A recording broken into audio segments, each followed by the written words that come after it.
And we should be live. Okay.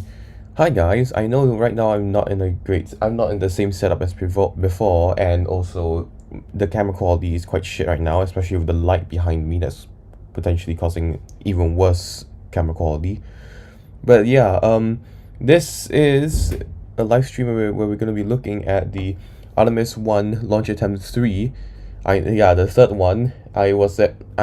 They missed the first one, they missed the second one, and they were supposed to do the third one earlier on, but the hurricanes and stuff, because it's Florida obviously, so yeah, they had to shift it a little bit to today, November, and we are 16 November, and we are officially 12 minutes 12 T-minus 12 minutes and 30 seconds to launch. So it seems like things are going well, because so far, because the last time they usually cut off like, oh sorry, wait, did they stop the timer?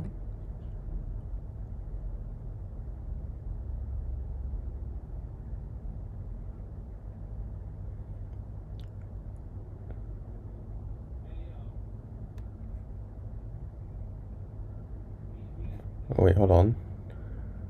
Have a new T0 for you soon. That's the latest from firing room 1 here at the Kennedy Space Center. Megan, back to you. So things are obviously still very dynamic. Okay, so it seems like they've stopped the timer at 10 minutes. Great. And it seems like they had some issue, and now it's going to be around 27-28 minutes before they resume the timer again, which is just fantastic. That's just great. Like the last time, I think they stopped the timer at like what, about like an hour before. Yeah, like bruh. But anyways, I don't know why my stream hotkeys aren't working. Usually I can use a command, like a stream, like keyboard shortcut to switch between the cameras, but right now it's not working, so I have to go here in OBS and like click these. So webcam, gameplay, but that will mute my mic. And over there, and then here. But like yeah, it seems like it's delayed again. Let's look at Twitter and just see the exact details. Oh shit, I opened up in a new window. Shit, no. Please tell me if the audio is working this time. Okay, I've retested it. It should be okay now. Yeah, it should be working right now. Right? Is my audio too loud? I don't know. I'm not exactly sure.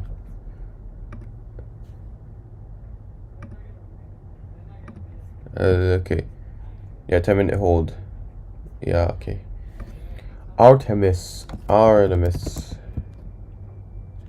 Let's just go to the account and see what I have to say. It seems like it just happened.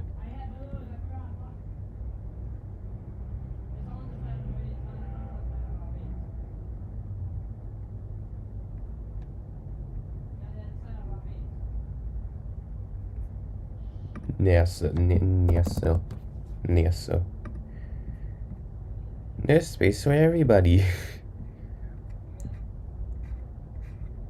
Yeah, and they also played recently. They did they played a bunch. They played like an opera piece or whatever just now. Quite cool. Yeah, it seems like the news came in quite early because none of the social accounts have tweeted about the delay yet. Yeah, it looks like it just happened. Shit! Please don't tell me I have to be here for another half an hour. I hadn't eaten my lunch yet. If you don't know, it's 1:29 p.m. on my side. So yeah, that's just great. Let me just real quick just check my stream health.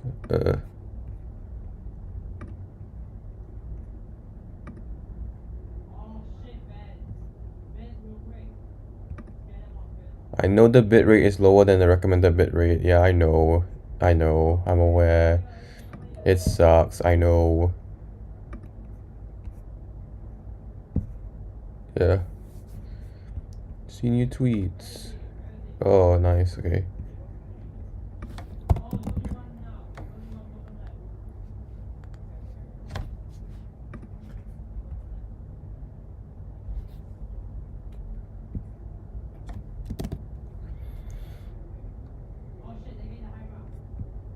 Yeah, zero news. Oh god, look at chat. Holy shit, how many people are in chat? 251,000 people are watching this right now. Holy shit. Look at that. This is the top chat. This isn't like, this is without all the, this is with the filtering. Holy shit. Bruh.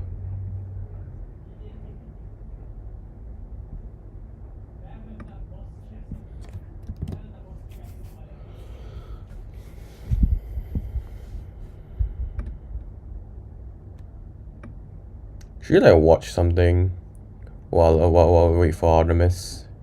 Yeah, let's just like open out a new window. Just like, let's look at YouTube. Yeah, look at recommended while you can.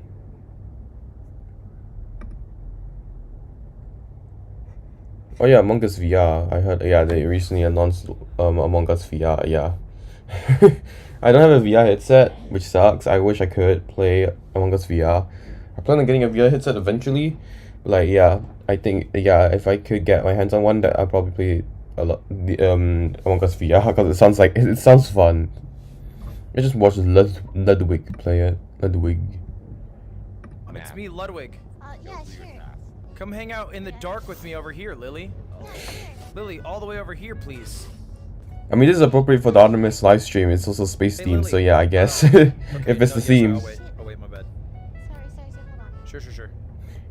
Just let me know when you're good. Tell him. Oh, check this out.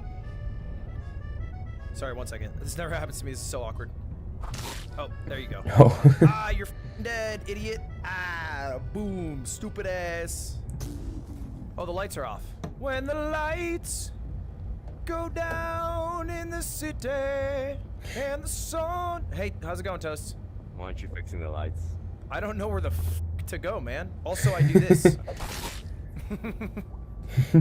Killed Oh one. my god. The Ludwig dance. Oh my god. No!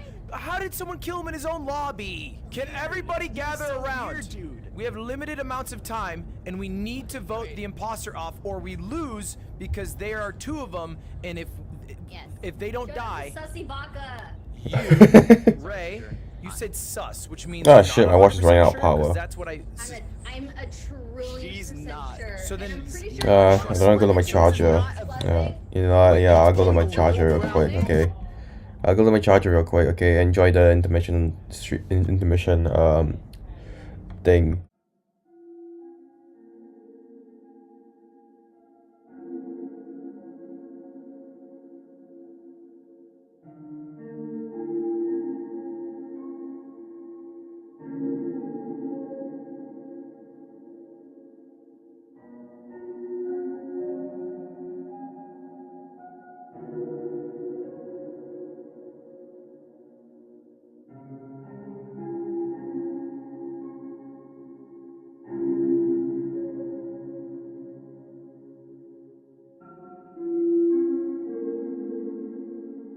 I'm back.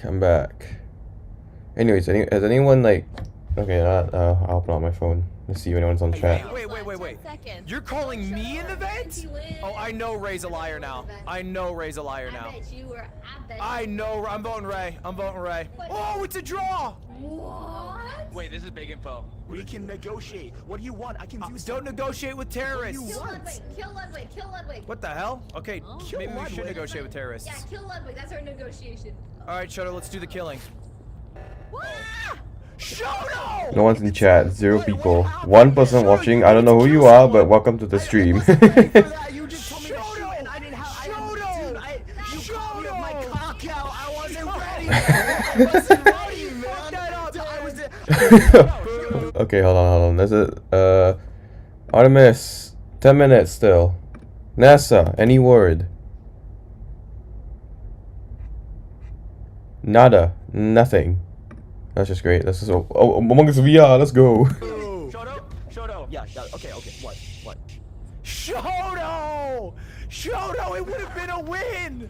What if, and this is a fun idea, you guys let me win and I give you 100 subs, you 100 subs, you 100 subs. Everybody gets a... You know what, guys? We never talk anymore. What if we just sit and talk for another 24 seconds? Pilot. Actually, next time. I hate ginger. Crewmate again. No. Oh man. How'd I get it again? I have yet What? to have. Find somebody.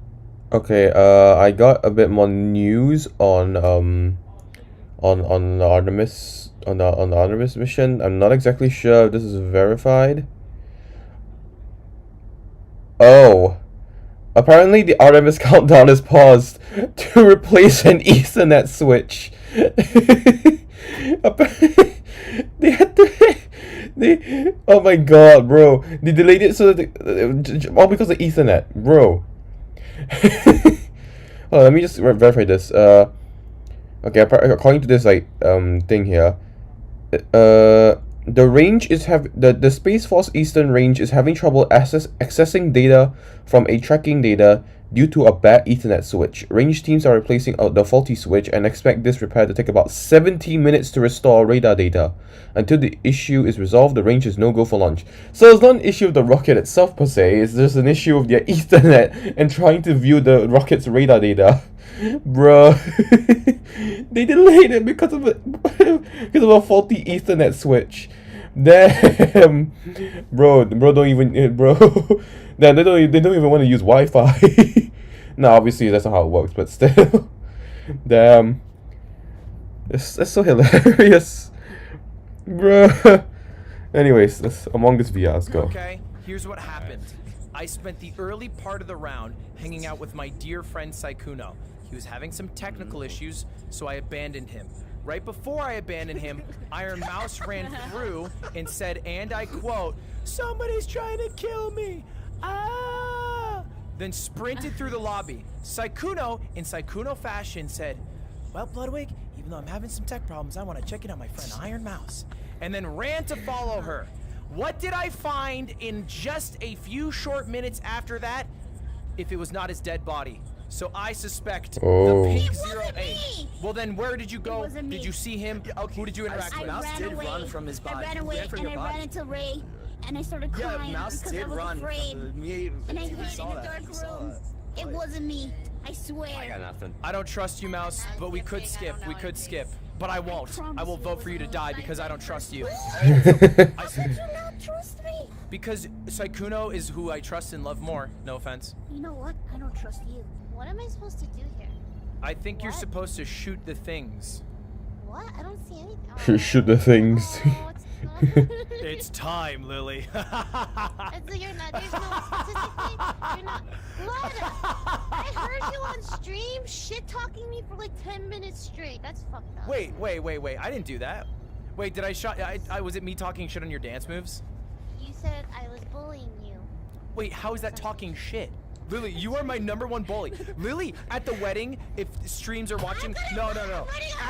What did you do at the wedding? At the wedding, she would go into groups of people. She'd go into groups. You'd go into groups of people, and then you would say, nice suit, and you'd tell everybody in the group they had a nice suit except for me. You had no time. Admit it was a nice suit, though. You stay right here. So you camp this dead body, right, as my orders. And if anybody asks, just say that you were shocked and awed by Oh, what what the shit. what was displayed in front of you. Okay. I didn't even realize we switched streams, holy shit. Oh, there she goes. What? Are my hotkeys working right? I don't know why they aren't working. They should be. They aren't working. I don't know why. Where's the body? Toast, what did you see? I saw a corpse standing over ironMOUSH's body. Okay, Oh. because that's interesting. I saw Shoto standing over Lily's body. So it's those two. You were the one walking away from it. Oh! How dare you? I was running to chase her, not running away from her. You walked down towards reactor, and she was at the button, dead. Trust Fresh. me, there's nobody in this lobby who I'd rather kill than Lily, and there's no one who had more chances to kill than Lily, but I did not kill Lily Pichu. Corpse, why did you stand over her body? With I was shocked and that wasn't fun. You keep saying that like it's a defense. When Saikuno died last round. Get him out of here. no. Farewell, scum. Was imposter. Oh, wait, why didn't they disable it though? What the hell? Why? What does that mean? Because usually when people play Among Us, they disable the indicator to say whether or not the person's an imposter or not, just to make things a little more suspenseful. I feel like doing that is like, if you accuse someone of being an imposter and then like they end up not being an imposter, you're just gonna you're screwing yourself off. So yeah, not a great idea to have that thing on. Alright, 6 seconds. Maybe they don't have the setting in the VR version yet. I don't know. We'll all run through. Speed. Fuck you. Oh, nice.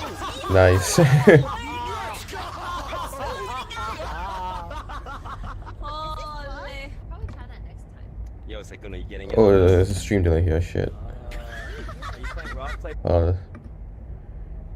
Any update? Reload. Oh wow, it's not loading.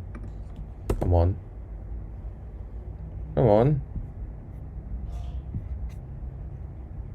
Among Us in real life. You saw that, right?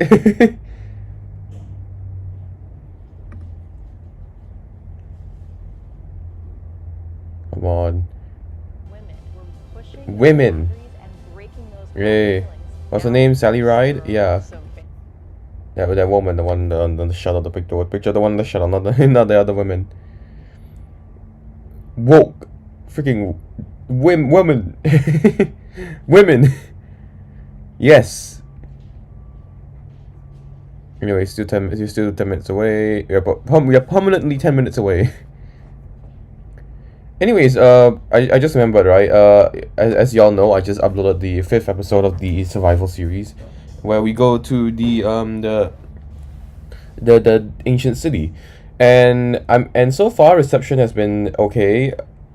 I mean, unsurprisingly, there's like very few comments, if at all. 25 views though. 25 views is quite quick for 2 days for me. And then yeah, first. Yeah, but yeah, this took me quite a while to edit because once again I have to I stopped for like 8 months, so a little bit difficult to get back to the editing phase, but like I did, and there are less memes in this, but that's just because of the nature of the video. Like this is like, because like once again we were going to the ancient city, we weren't like just messing around going to like villages and burning them up. No, we are going to like an ancient city where you actually have to be careful. So naturally, because of that, there are less memes in this video. So yeah, actually now that in hindsight, now looking back, right, a lot of the memes that I added in the previous 4 episodes, I feel like they were a little bit out of place. Not because they were like mean or anything, or like or shit. I just feel like they didn't integrate into the video as well. It just kind of feels like someone chopped up the video and then put memes into the gaps. So I've been trying to figure out how to integrate the memes into the video itself, into like, it basically make the meme feel like it's a part of the video, not just looks like it's been spliced in between the video. So yeah, I've been working on that as well. Anyways, on to episode 6. When am I gonna release it? I don't know, because I'm still actually not very sure what it's gonna be about. I think, okay, so I have 2 ideas for what it might be. I actually, funny enough, I already caught up part of episode 6, but I don't know if I'm gonna use it, because that part of episode 6 is just me like, organizing my chests in the base, in like the base at 0, so nothing much. But there's been I have 2 ideas for it. Both ideas will take a long time, with the latter being a very, very long one.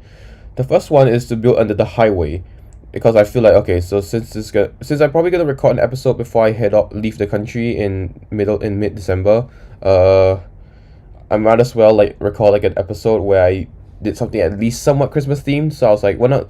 Why not another highway?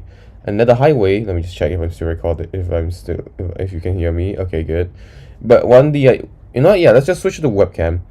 One of the ideas that I've had one of the ideas for Christmas is building another highway, because another highway, you're gonna get ice. You're gonna get ice.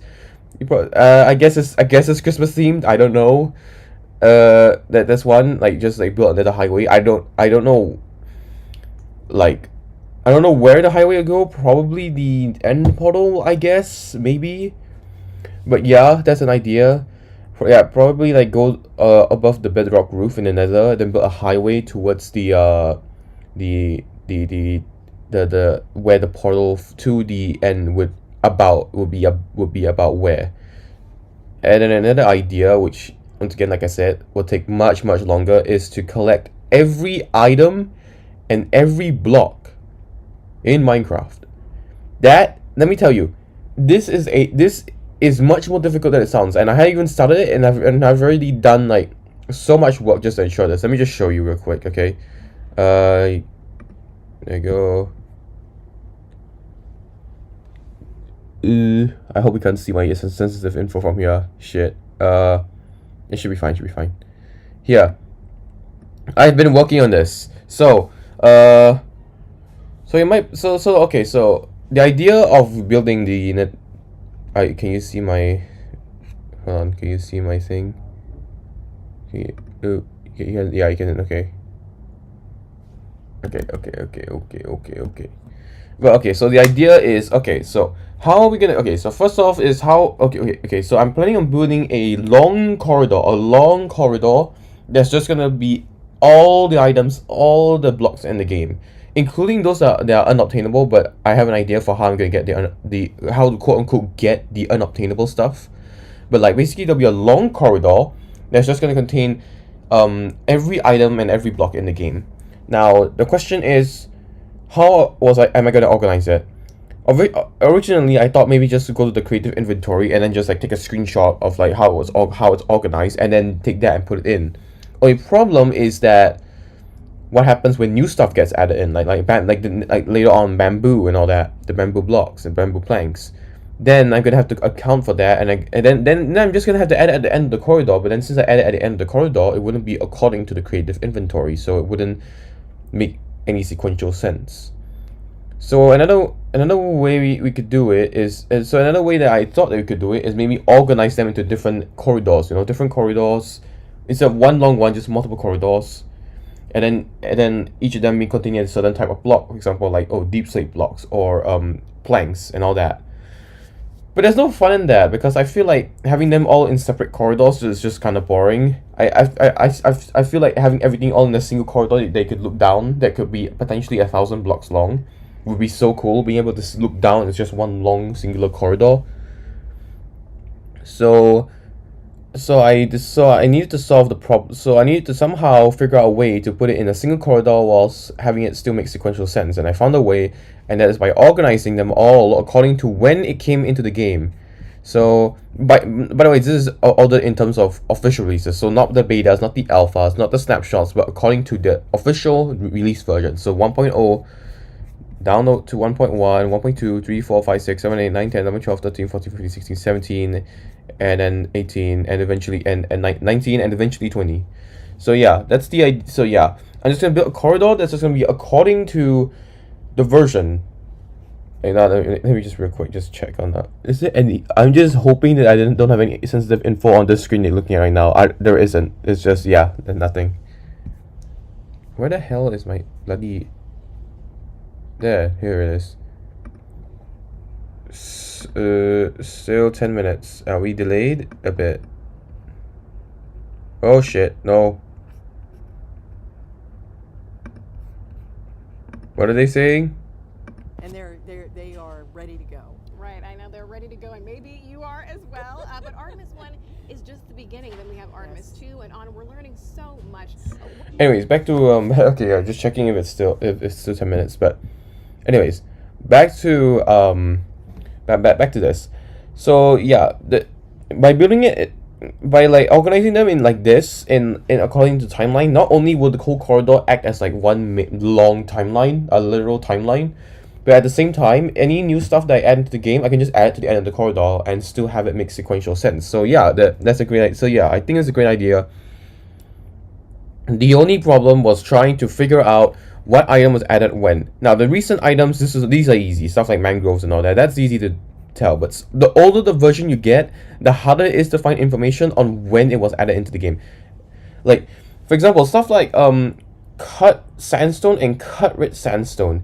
Those things, I don't know why, they've been in limbo since like before Java 1.0, and so like I don't know when. So like, but because but in 1.0 they didn't have an official block ID, so I didn't know when to add it in. So I basically just created this like criteria for when I officially consider an item to be officially in the game. It is if it is obtainable, depending on what. Okay, there are two criteria.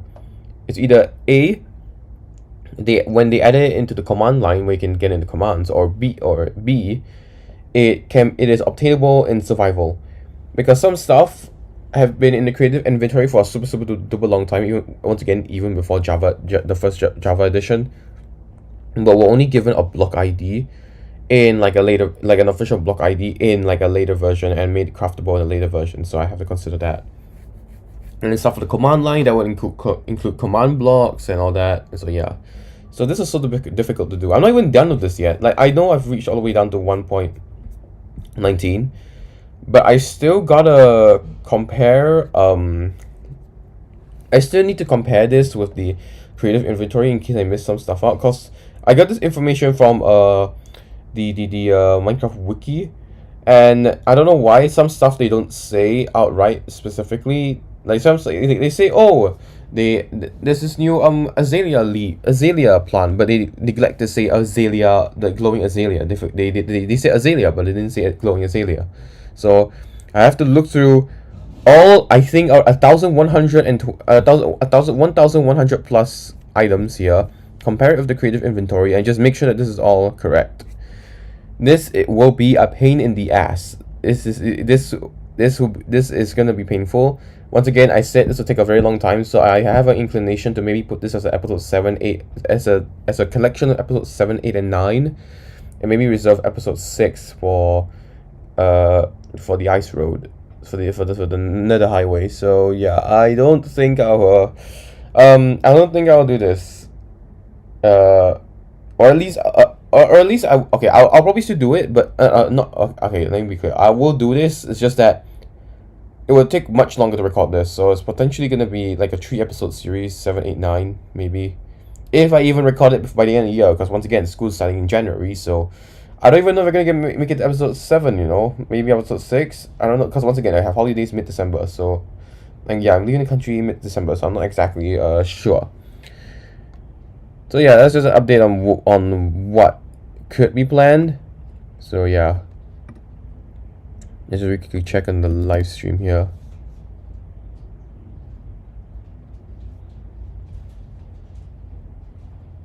Happened to be here tonight. Do you? Okay, yeah. Too much estrogen to launch, bro. What the hell? Anyways, let me just check. Oh, it seems like we have one person in chat. Hey. Anyways, let's really quickly check twitter.com. The platform that Elon Musk has been completely shitting on right now. He's taking a massive dookie on the damn platform.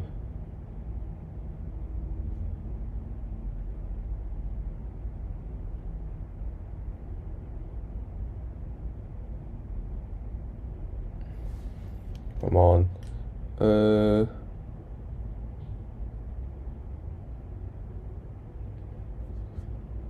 I don't see anything.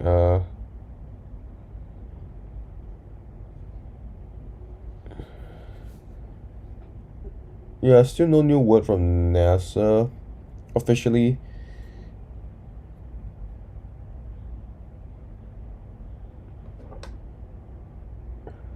Oh, okay. I found this. I found the account for NASA's Associate Administrator for Exploration Systems Development, and he said that they're currently evaluating the remaining work, including re-verifying the replacement Ethernet switch with the range. Will establish a new launch time shortly. Let's hope that is the case.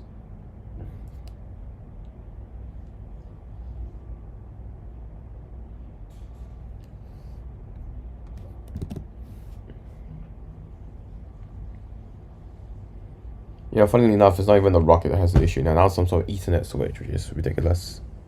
They look like cheerleaders, and they're embracing it. I love it. Yeah, and Ethernet, yeah, Artemis 1, yay.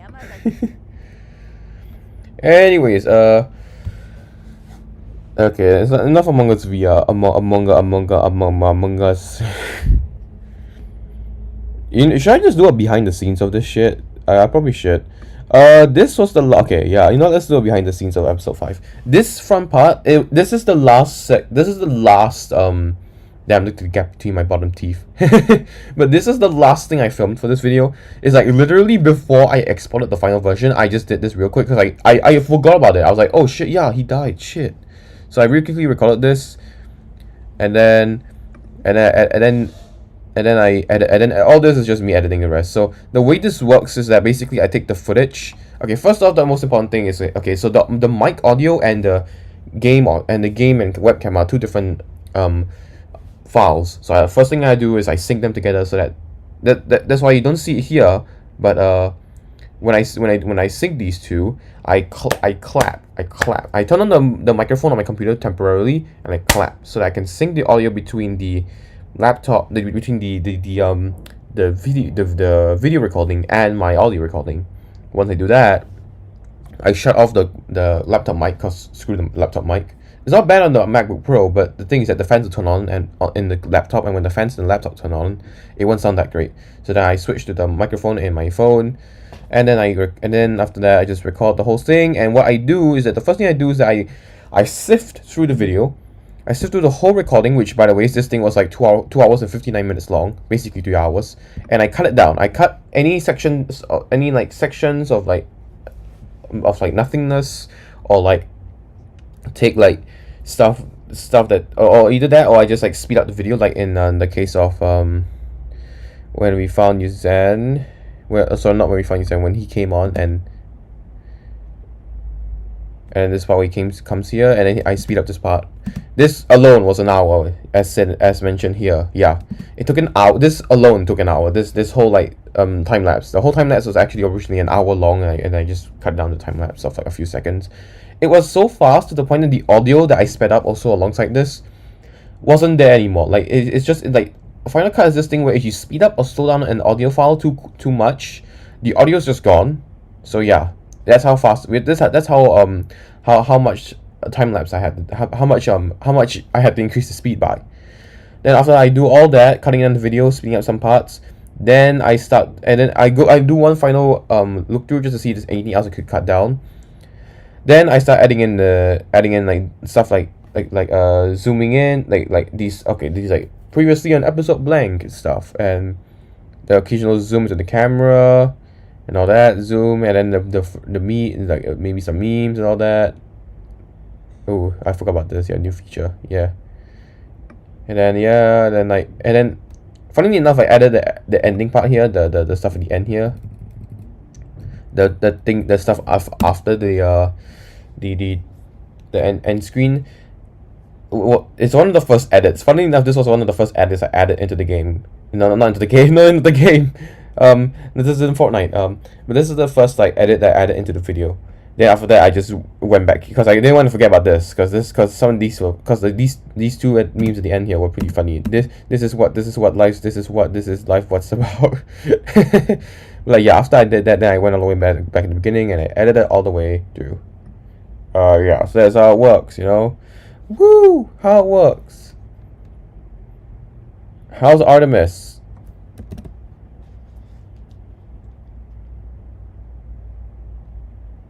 I need to check time and time again. Oh, look, the countdown's gone now. That's just great. Yeah,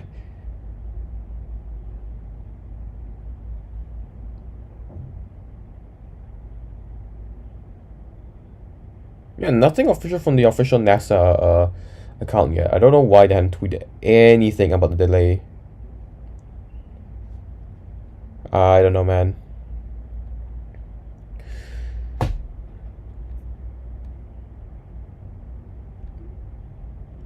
Damn, this stream, holy shit, look at the chat. Anyways. Yeah, so that's how you create a video. I hadn't, okay, you know, usually I have the main video and I have a short. I hadn't edited the short yet. Maybe I'll do it on the weekend, but right now I hadn't edited it yet. But I plan on doing so eventually, don't worry, I'm gonna edit it. I'm gonna make this short. And yeah, and since this is a live stream, there's probably also going to be a short for this as well, the same way that the Minecraft live stream also had a short. So yeah. What? I'm getting a little bit bored because, like, oh my god, I didn't expect it to take this long. Bruh, how long is the stream going on for?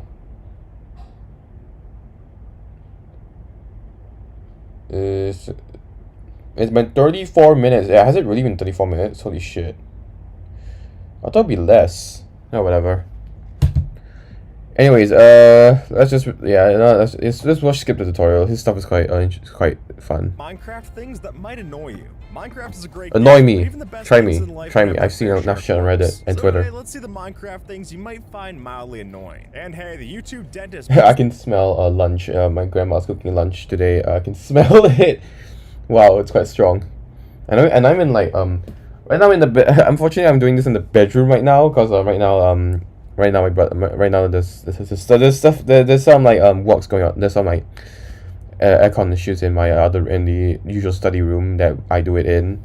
So yeah, I'm in the bedroom for now. So yeah. Anyways, let's continue.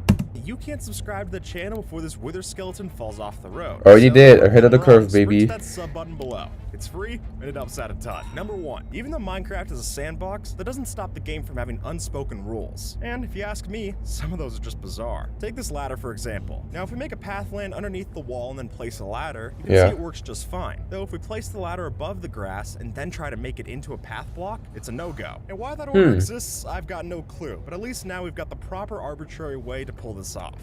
Maybe it's because I don't. Maybe it's because of the. I don't think. Okay, I was about to say maybe it's because of the hitbox, but I don't think it's gonna be the hitbox of the ladder because the hitbox of the ladder is quite thin. So I don't know why that would be the case. I don't know, man. It's strange shit. Minecraft has its share of odd collisions. And while we've talked about this in the past with minecarts and such, a stranger example might come in the form of signs. Now, from the front, there doesn't seem to be much of a problem here, especially when NASA just tweeted. Yeah, NASA officially tweeted. We are extending the countdown hold at T-minus 10 minutes while the launch team estimates how much work needs to be done. This means we will slip into the 2-hour launch window and we will share a revised launch time when it is confirmed. Great. Great. Just great. It took you long enough to say that. It's been about 15 minutes. It's been about half an hour since that actually happened. Good job, NASA. You got very punctual with that information on Twitter.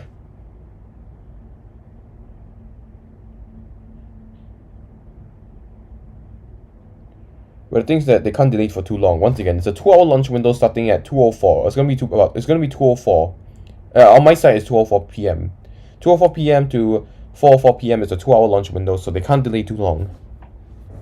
So regardless, they're gonna have to try and launch it between 2:04 and 4:04. If they cannot, then once again have to push to a 4th launch attempt on another day. And I can't do another live. And come on, I just want to see the damn thing launch. Goddamn. on the floor. But if we get a side view of this one placed on the wall, then we can actually see how the sign floats off of the block, which is odd, but at least the other 99% of the time, we barely even notice this. Yeah, it's quite interesting. Number 3, Nether wart is a frustrating crop as is. After all, we can't bone meal or pollinate the thing, so it's the farm. But then on top of that, I mean, this isn't a problem for me because I've never been a Minecraft potions guy. I've never really played around with potions in Minecraft. Most of the time, the only thing I work on is like armor, tools, all that. I don't really work on potions. I don't know. I don't know. It's just not my thing. The nether wart block might be even. Although I will say though, they are quite OP if you make them. If you know what to make. Like, because think about it, stuff like potion of harming and all that. Those things, they can penetrate through armor. So if you so regardless of whether you have OP armor or shitty armor, you can literally just throw like a few bottles and like a number of bottles at a player, and they'll be dead quickly, like instant damage, like gone. So yeah, I guess that's the thing about potions. They can do instant damage even through armor. So yeah, I guess that's great.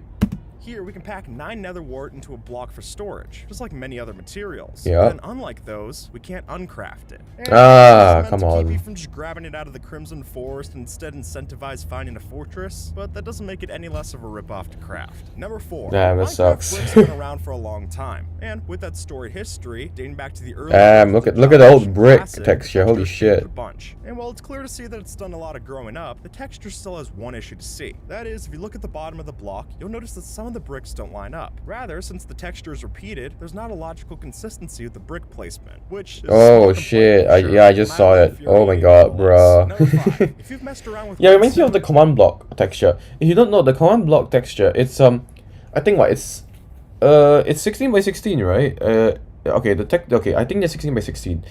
Now, if you know math, 16 by 16 means that since it's an even number, it doesn't actually have like a center pixel, only has like a center 2 pixels. And if you look at the texture of a command block, there is still you can see that there is like that grid of 9 LED lights, and there's like a center one. And it's like, how can that be? Well, that just means that the whole thing is off-centered. If you count, in fact, yeah, let's do that right now.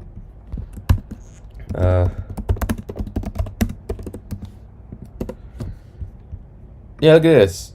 It's 16 by 16. Okay, so from here, let's come from here. Okay, from the side here. 1, 2, 3, 4, 5, 6, 7, 8. That's 8 over here. 1, 2, 3, 4, 5, 6, 7. It's off-centered, and now you can't unsee that.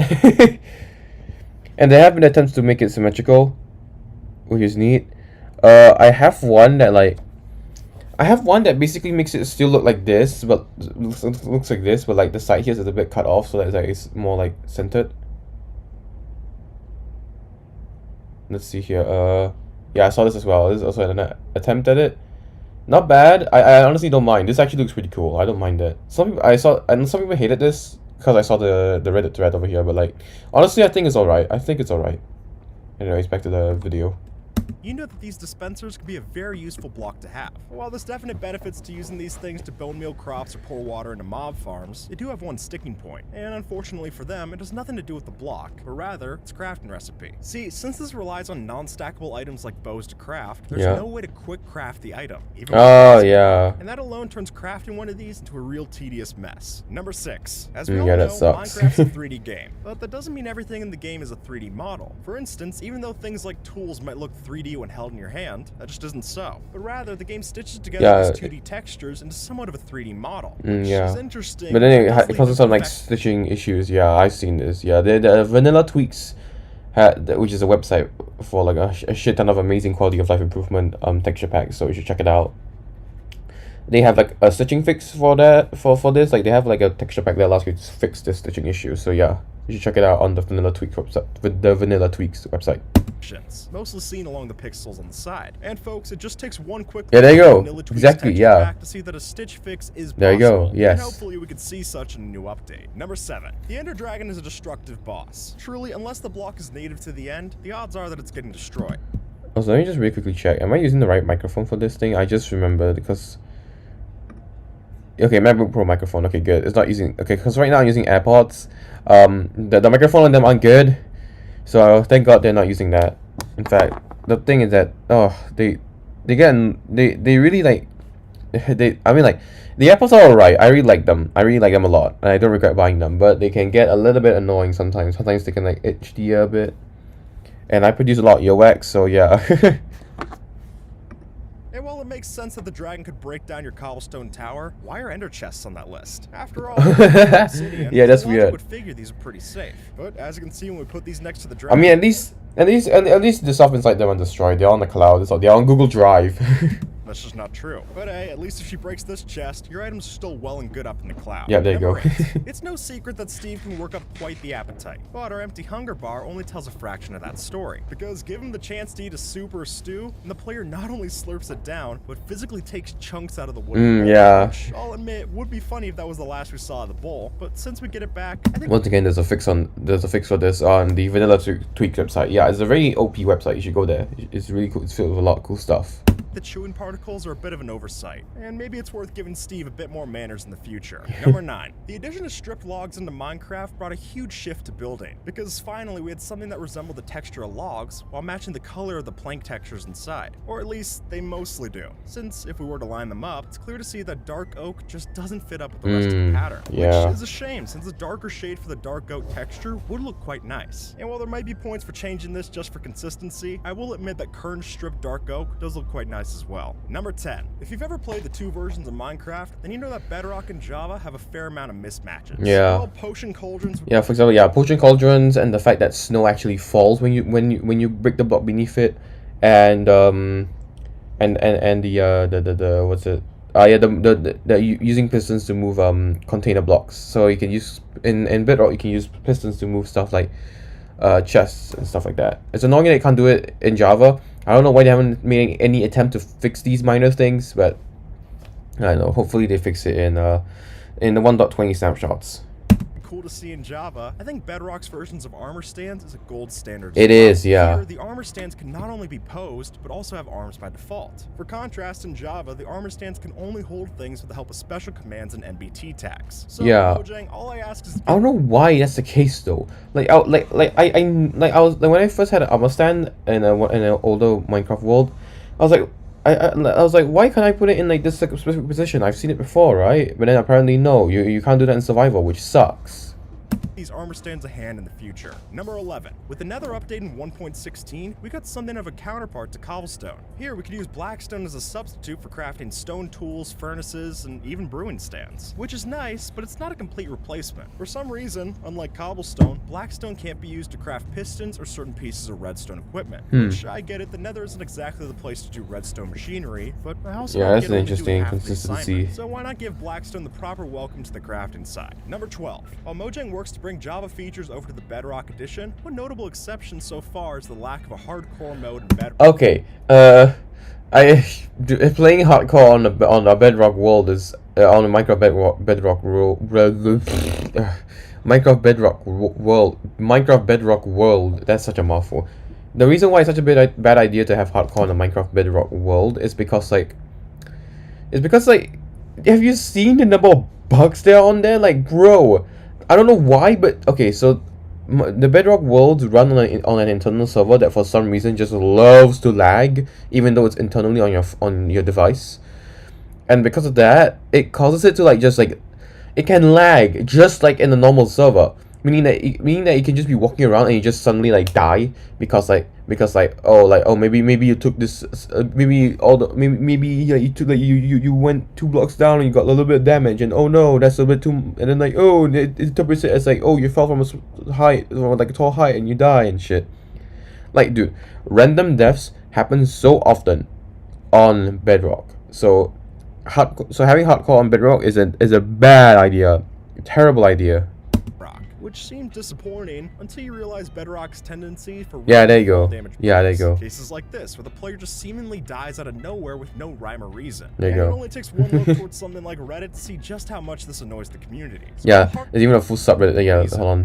Yeah, there's a full ass subreddit for this. It's crazy. It takes one look towards something like Reddit to see just how much this annoys the community. So while hardcore and Bedrock would be a welcome addition, if your world can end just like that, we've got a problem. Number 13. Yeah, a massive As we've talked one. in the past, Minecraft sprites don't always line up with the game's world. And a long-standing example of that lies with our classic helmets. See, in the iron, gold, and diamond variants, there's no sign of a nose piece in the sprite. But when you put it on, those pixels just appear. It's and strange. to be clear, I don't think anyone is against the idea of having a nose piece on the helmets. But maybe take a page out of the Netherite's book and update the sprites. And hey, since spectral arrows got fixed, maybe there is some hope. Number 14. Once you see something, it's gonna be tough to unsee. Oh yeah, this, so yeah. I apologize in advance, but you should know that command block textures happen to be off-center. Yeah, there you go. I just mentioned it just now. Limited to one side, but rather all of these textures on the command block are skewed to one side instead of the other. Now the reason is likely that command blocks are a 16 by 16 texture. There you go. The pattern here would require something like a 32 by 32 to pull off. But really, since the command block texture already changed in 1.14, why not do one more shift to make it right? Number 15. Chainmail armor is somewhat of a white whale to the Minecraft world. After all,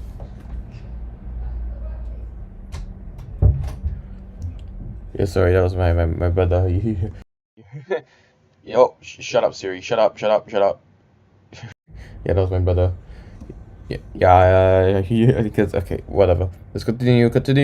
As long as it's been around, there's been no way to craft it without some kind of cheat. And after Mojang removed the recipe using fire, we've been out of luck to use this armor in our worlds. That is, until 1.16 came around, and then we finally got chains added into the game. But at that point, when it seemed like we had a chance, this is still strange. Used for decoration, nothing else. Which is safe to say, a bit disappointing. Number 16. Yeah, that's a very strange thing. When it comes to graphic design, it's always nice to have things line up. That's why its experience bar poses a bit of a problem. You see, in Bedrock Edition, the right side of the bar matches up with the hotbar. Oh, I remember this. Yeah. Sure, the game still plays the same whether it's off or not, but programs like Photoshop make lining things up so easy. So there's little reason not to do so. And now that I know it's there, it's going to be tough to unsee. Number 17. That's very infuriating. Block for decorations. And with the recent addition of glowing and invisible variants, there's even more of a reason to use item frames inside of your creative builds. But that only makes this problem all that more noticeable. Since when in creative, if you punch an item to get it out of a frame, much like you would in survival, it doesn't drop the item, but just deletes it instead.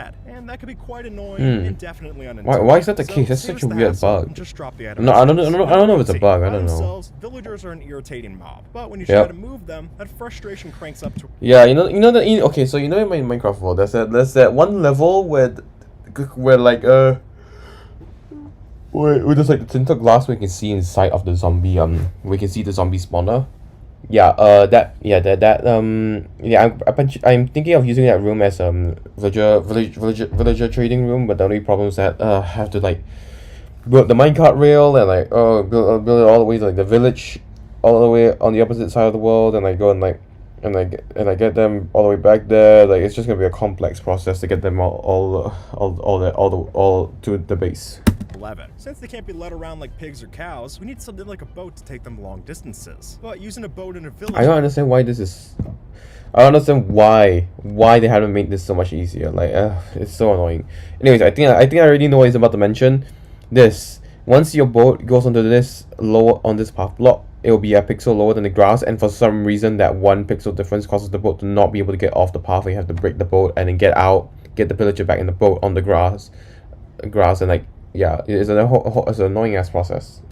Its own problems. Namely, if you row the boat on top of a path block, you're out of luck. Yeah, there you go. Since Yeah. You can't row the boat upwards. That 1 pixel is all it takes to lock your boat to that path. It's so annoying. You gotta break it and start all the way over. Number 19. Plains biomes make for great locations for building. Just there, you get lush grass, flat surfaces, and an overall nice atmosphere for your base. But there is one problem point you're sure to notice. Say you're placing the blocks as a foundation for your new house, laying them out in a row, only to have your flow interrupted by yeah. Since tulips, unlike the neighboring grass, have their own persistent hitbox, meaning we can't just place our blocks as we please, which means most of the time we see these, they're just going to be a roadblock to your building flow. Number 20. Obsidian mining is a pain in its own right, but as anyone knows, if you're mining this by lava, there's even more opportunities for irritation. Put water down. So take the time to mine That's what I always do, I put water down. Only for some then newly exposed lava to flow and then burn that item right before you could grab it. It's a rude awakening, that's for sure. And while there are ways you're just not smart. You need to put water down just to prevent the lava from burning it up, because the water will ensure that the lava below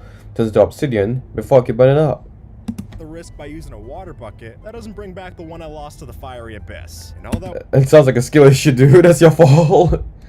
wasted time is surely gonna sting as you mine the next one. Number 21. Some things sound cooler in theory than they are in execution. And I hate to say it, but I think Frostwalker's in that bunch. Don't get me wrong. When it works and you're sprinting in time with the ice, it's great. But all it takes is one jump or a bit of hesitation, and then that whole rhythm is doomed. Sure enough, once you're in the water, there's no way to reactivate the enchantment without finding another shoreline. And that sucks. What the hell? This enchantment from being the real staple it could be. Number 22. I mean, I feel like it could have been so cool though. Like you're literally Jesus. You're walking on water. Like almost no one really has this enchantment because it's pretty useless. So yeah, it sucks. Crafting something is a bad time that we've all been through. Because when you mistakenly craft another chest plate for your friend, that's a lot of value that you just washed down the drain. Now sure, you could smelt it in your furnace for a return. Yeah, but it only gives you like one bloody iron nugget. A full durability iron or gold chest plate, which costs 72 nuggets to craft, reduces down to only 1 in a furnace. Yeah, and it's I'm ridiculous. familiar with the margin of error, but that just seems ridiculous. And it's definitely not worth the attempt. Number 23. The ability to glaze terracotta opens up a bunch of new patterns to use in your builds. And while some of those are fun, others can be a headache. For an example, if we look at the light gray glazed terracotta block like this, it seems fine. But when you align it like so, the middle design doesn't line up across the blocks, which shuts down some that interesting flow patterns sucks. before they can even get off Jeez. the ground. And maybe there is someday we'll see these centerpieces line up with one another. But until then, I'd rather just use a different block. Number 24. If you're looking for annoying blocks in Minecraft, then the cauldron is an obvious candidate. After all, it's frustrating for something that holds water to lose many of its properties that said water. And that juxtaposition only gets more apparent when you put it next to waterlogged blocks. Here, we could use the 1 pixel of water on top of a waterlogged chest to not only save us from falls, but also allow for the Riptide enchantment. But with the cauldron, no chance. It's only good for extinguishing fire. And maybe it's just me, but I think that's rather pathetic. Number 25. Gold tools don't get a lot of love. And while it's understandable given their shortcomings, there are plenty of people who mention that gold is faster than diamond, which I'll admit is true. But let me offer a counterpoint. As you can see here, each pickaxe can break its respective ore material, all of which, except for the gold pickaxe. And if you ask me, that's pitiful. Even if gold happens. Wait, so gold pickaxes can break gold ore? What the hell? How does that work? The hell? At any point of the game. Number 26. Now, I get it. Math itself can be quite annoying, but if we crunch the numbers, it's safe to say that Minecraft is ripping you off. If we hop over to a crafting table and lay out the material for some trapdoors, you'll see that 6 planks breaks down into only 2 trapdoors, which when it's strange. It's very little. 6 planks placed vertically is just embarrassing. Now, wood is by no means a precious resource, but any scam, no matter how small, is still gonna sting just a bit, and this is no different. Number 27. Transparent blocks are a weird thing in Minecraft. Most of the time, we'd think these to be right what it says on the tin, something that lets light pass through in some way, which by the definition, cobwebs would be transparent, and it's the reason that we could open a chest with a cobweb on top. However, put that same cobweb over a skeleton, and the mob doesn't burn in the sunlight, which is strange considering how other transparent blocks, including chests, don't provide coverage to skeletons or zombies. That is weird. It just seems unbalanced. Number 28. Minecraft has been through a lot of updates over the years, meaning that some things are bound to fall to the cracks, and a prime example of that neglect seems to be the white tulips, though not with the flour, but with the crafting recipe. See, when the flour was added in, white dye didn't exist. Rather, we just used bone meal. So to keep oh my god, I learned this when I was making that list of Minecraft items and blocks. For some reason, stuff like blue dye and black dye and white dye, they were added way later in the game. I don't know why it wasn't added in alongside everything else. Like, do you think like black, blue, and white are like pretty basic colors, and then instead they somehow in the earlier versions of the game, it's just light gray or gray, but not white? Really? How can you not add white dye? It's so strange. I don't know. Whoever was running Mojang back then had a really interesting dye creation, recreational ideas or whatever. Crafting bone paste, Mojang decided to use light gray dye instead. However, now that we actually do have white dye in the game, it seems like we should change the recipe to match the description. Number 29. That's interesting. Stone tools are a classic bit of Minecraft gameplay. But while we usually make these things out of cobble, does anyone else find it weird that stone tools couldn't be made out of actual stone? Sure, it would be after all, it's called a stone pickaxe and stone sword for a reason. I see no reason this couldn't at least be an option. And let me be honest, would it be practical? Probably not. Yeah, it wouldn't be practical because most people wouldn't really get stone itself. Folks, pass to that sub button below and have a good one. All right. Yay! Woo. How are you doing, Artemis?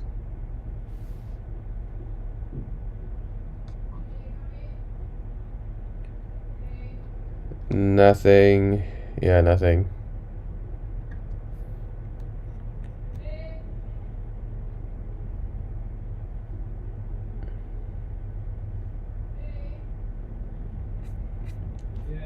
Yeah, so for nothing. Starting with finding water ice and purifying it. Yeah, nada. Nothing. I'm getting way too tired for this. Yes. I slept a little bit late last night just working on that list. Once again, the Minecraft item and block list. This is watching a skip of the tutorial. 157 Minecraft facts you possibly didn't know. This year we've covered plenty of different Minecraft trivia and facts. So today we're joined by Blog Facts to go through some of our favorites and some new ones as well. And hey, according to YouTube, it's physically impossible to subscribe to the channel in less than a second. So if you're up to the challenge, Ahead of the let's put curve, 1 second on baby. the clock so you can prove them wrong. Ready? Go. And hey, even if you subscribed after a second, thank you. It all helps out a ton. Nowadays, we all know this guy is Steve. And while that's an iconic enough name to get him into Smash Bros, it turns out the player didn't always have that moniker. In fact, it wasn't until his first guest appearance in the indie game Super Meat Boy that he was finally called Steve. And by all accounts prior, he was just a nameless figure. If you've ever built a snow golem in Minecraft, you might have Amazon to thank for their inclusion. Let me explain. In this tweet back in September of 2011, Notch explained that because of problems with the Amazon Web Services, or AWS, he got frustrated enough to make the snow mob. And now you can buy snow golem merch on Amazon, so I guess it comes full circle. Hell yeah. Over the years, Mojang have made several huge changes to the textures we know. But oh shit, is this, oh shit, it's block, is this block facts? Yeah, it's block facts. Ones stick around as a reference. Take the fisherman, for example. Here you'll notice the blue of the old fish texture. Oh yeah, it's old fish. Their clothes. And while that might seem like an oversight, the head artist Jasper marked it as intentional on the bug tracker. If you've been in any fandom, you've definitely heard the word shipping come up before. And while that's its own can of worms, it seems like someone at LEGO agrees with you. Since in the July and August issue of LEGO Club magazine in 2016, it was officially LEGO Club, I forgot about that. Is it still a thing? Steve is Alex's boyfriend, which is true, but only until you make the two of them fight. Minecraft has a couple different cows to choose from. Is it canon? Shroom, Canon to the law? Bloom, or of course the standard variant. But it turns out there's one more. See, back when Minecraft had a special demo version on the PC Gamer website, the cows had a logo on their side like so, which is a more welcome form of branding for sure. What would you call this mob? Well, nowadays we can almost all agree that it's a chicken, but that wasn't always the case. And in fact, there was much debate about whether this was a chicken or a duck. And when Notch tweeted this saying that there were ducks before closing, the chicken is now a duck. We added more fuel to the fire, even if it was just a joke. Minecraft has its fair share of hidden messages. And while some of these are funny, this is just bizarre. See, hidden in the release notes of the Minecraft launcher, you could find this encrypted message. And if we translate it, it tells us that the axolotls are not what they seem. And honestly, that doesn't make any more sense translated than it did before. Minecraft lore. While that's true in all versions, it seems particularly apparent in the Bedrock edition. Over here, we can equip the toddlers with a full set of armor and a sword. And that turns these bratty kids into something a lot more sinister. Oh my god, this is so annoying. Oh my god, yeah, you saw in the recent episode, did I leave it in the, did I leave it in? I don't know if I left it in, but, let me just check, did I leave it in?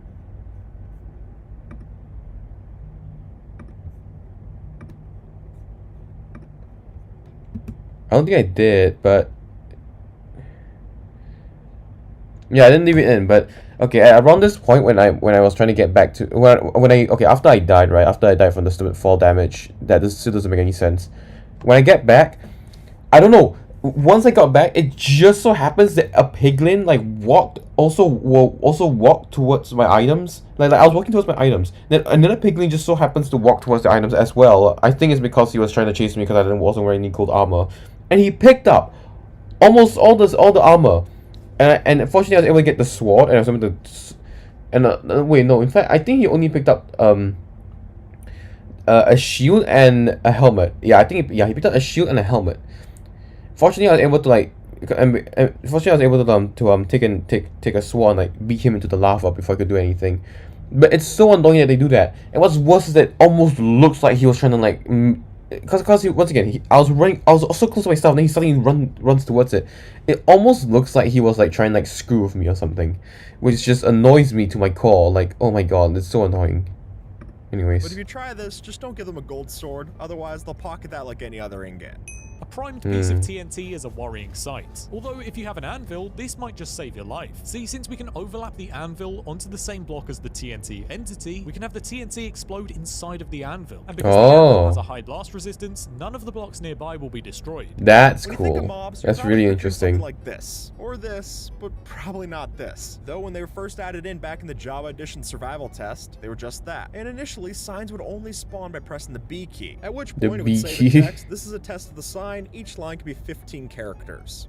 If you've scrolled through your YouTube recommended, you've probably seen a bunch of videos pitching different features to Mojang. But while those usually go unanswered, there is the rare occasion of it working, since the entire reason that the terracotta blocks, then known as hardened clay, were added. Oh yeah, I was about to say that. Yeah, I was just about to say that. Yeah, when I was looking through, when I was trying to get like that list, once again the list of all the Minecraft items and blocks, I also discovered that it used to be called hardened clay. Then I think later on they changed it to terracotta, which is interesting. It's really interesting. Although it caused a bit of confusion at first, because I was like, what the hell is hardened clay? This looks like terracotta. Then what's terracotta then? What the hell? But like yeah, later on I figured out that they're apparently the same thing. Just like well, it was just renamed later on. Is because of Blame the Controller's suggestion to Dinnerbone. Finding a vein of ancient debris Don't is know who that a is. celebration. But if you were to find something like this, I don't think one celebration would cut it. But would you believe it? This site is theoretically possible, since up to 5 ancient debris could spawn in any given chunk. If they spawn in between 4, yeah, in between 2 or 4. Generate all of theirs at the border, giving us a 20-block blob and a new dream scenario. Bedrock Edition famously handles some features differently to Java. Oh yeah, I remember that. Yeah. This is a glitch in Bedrock where like, if you had like say like a fence or whatever, like above ground, and then at the ends of the fence, but you have like a water pool where you can swim towards it. You could literally just swim along the fence as if it's like some sort of zip line. It's so cool.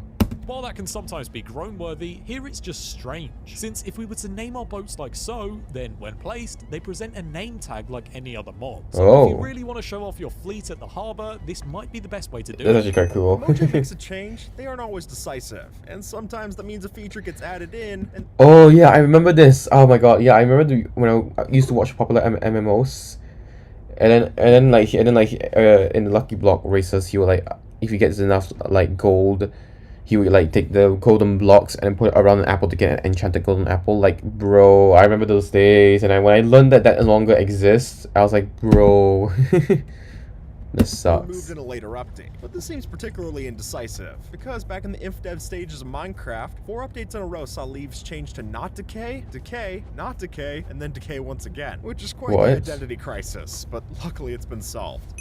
Would you believe me if I told you that striders were fish? Well, looking at one now, that's a hard comparison to justify. Though that might have changed during development. Yeah, I would say they look very weird. Texture file prior to snapshot 20W15A, they actually had a fin in the texture data. But since that update, the original file has been removed. Some Minecraft features never see the light of day, and in this case it's a bit the bundle. When they were added in, amethyst clusters had an unused lit block state, and while that sounds cool, it must have been reconsidered by Mojang, as it was removed in snapshot 21W17A before it was even implemented, keeping both us and our amethyst geodes in the dark. If you've been raiding bastions in the nether, then you know that it takes plenty of luck to find the pig step disc. But yeah, that's not the only rare pig step in the game, since as a snapshot 20W22A, piglins will occasionally dance after hoglin hunting. So if you're part of that lucky few, I saw it once. It's quite funny. Breeding animals is an old tradition of Minecraft husbandry, but while most peaceful mobs can be bred under the right conditions, there are two They did it on the opposite side of the wall. World, you're not able to influence that, making it even more ironic that the advancement for breeding animals, the parrots and the bats, involves 2 unbreedable mobs. Now, on their own, the villagers don't seem particularly fast, but that's just because we don't see them under pressure. As soon as a villager is under they actually run quite fast if you're scared. Some serious speed going, and in fact, they actually move faster than Steve's sprinting speed, which is definitely impressive. And if they move that speed all the time, maybe they wouldn't need golems. By this point, I think we're all plenty aware that Mojang made Minecraft. Yep. It's kind of hard not to notice, but by chance you didn't, this secret might help you realize. As others have noted, when you look through the symbols on the end crystal, they can be rearranged to spell out none other than the studio's name, Mojang, and that's probably the coolest signature I've ever seen. Within the game's code, Minecraft has a few hidden messages directed to the player, and the suspicious stew is a key example of that. See, the logic behind this addition was for the developers to communicate that lilies of the valley are actually poisonous in real life, which is nice to know, but it's not like days of regeneration in real life, so the message might not always come across. The smithing table has been through quite a few changes during its short time in Minecraft. When it was first added in snapshot 18W44A, Minecraft's smithing table used to look like this. It's a sort of modified Whoa, holy shit, that actually doesn't look that bad though. Back in 2014, ex-Mojang developer The Mog Miner was asked to include a tribute skin to a fan's rabbit named Oh, I remember Toast, this. and Yeah, after that Toast. feature was Yeah. confirmed, this started the conversation This is quite for cute. more rabbit varieties. And of course, this is where Twitter user 88Bully suggested including the killer rabbit from Monty Python and the Holy Grail, adding both a fun Easter egg and a terrifying Honestly, way it to sucks they didn't make this an like a survival thing. I wish they actually made the killer bunny like something that could like rarely spawn in the desert. I honestly think it's really cool. For anyone who's been playing Minecraft for a couple years now, you probably noticed something a little different about your beacons lately. As it turns out, as of Snapshot 19W41A in Java Edition, you can no longer see the full beacon beam when you look up through it. Now instead, you're just gonna get these little particle effects along Bro, the side of your seriously, screen. bro, Sometimes that it's was such a possible cool for two feature hostile though. mobs to Being able to get look up angry it with is each other. I'm sure that you've seen this sucks. happen with skeletons and zombies. Two witches getting in a fight is a rarer sight. Though if Whoa. this happens, it'll never end, since the Yeah, 'cause they all have, like, the healing sweet options and potions, yeah. resistances to the other splash potions. Dude, witches are they suck, man. Like I think you guys would have saw it in episode 1 or 2, but like there was this one point where like a witch kept following me. I don't know if I left it in the video. Maybe I took it out. But like there's this point where like it kept following me. They kept following me. Like they didn't leave at all. Like it's like a zombie. They just kept following you. They didn't want to wear out. So I had no choice but to like build a wall to block them off. Like it was so annoying. Like witches, they are like this shit. So if you get this happen, you'll have plenty of time to watch. Of the list of words that the enchantment table can use, none of the words actually contain the letters J or Q, which is weird because even though they're not used in any of the words that show up, they do still have a symbol attached to them, which I guess makes sense. I mean, why are you going to code in 24 letters of the alphabet and not do the other two? While some Minecraft mobs are speedy, I feel like the bulk of them aren't all that fast. But have you ever wondered which one is the slowest? Well, the answer is the panda. Yeah, I mean that's not surprising at all. Specifically the lazy panda variant. Without using status effects like slowness, this is the slowest possible land mob in the game. And seeing it in motion, I'd have to agree. Minecraft has its fair share of pet trivia. Whether that's the secret texture you get for naming a rabbit Toast or a good time with Scar's Jellycat, there's no shortage of real-life connections here. And Jeb has one of his own. As Lydia Winters confirmed, the Tuxedo Cat's skin has a striking resemblance to Jeb's own pet cat, Newton. So if you have a name tag, you can pay tribute to that as well. Hell yeah. Items are supposed to go in hoppers, but what about mobs? Baby chickens are able to hide within hoppers due to how small they are. This allows you to place a block next to them for a compact chicken trap or put lava right next to them. Just hope that they don't move or you'll be having roast chicken tonight.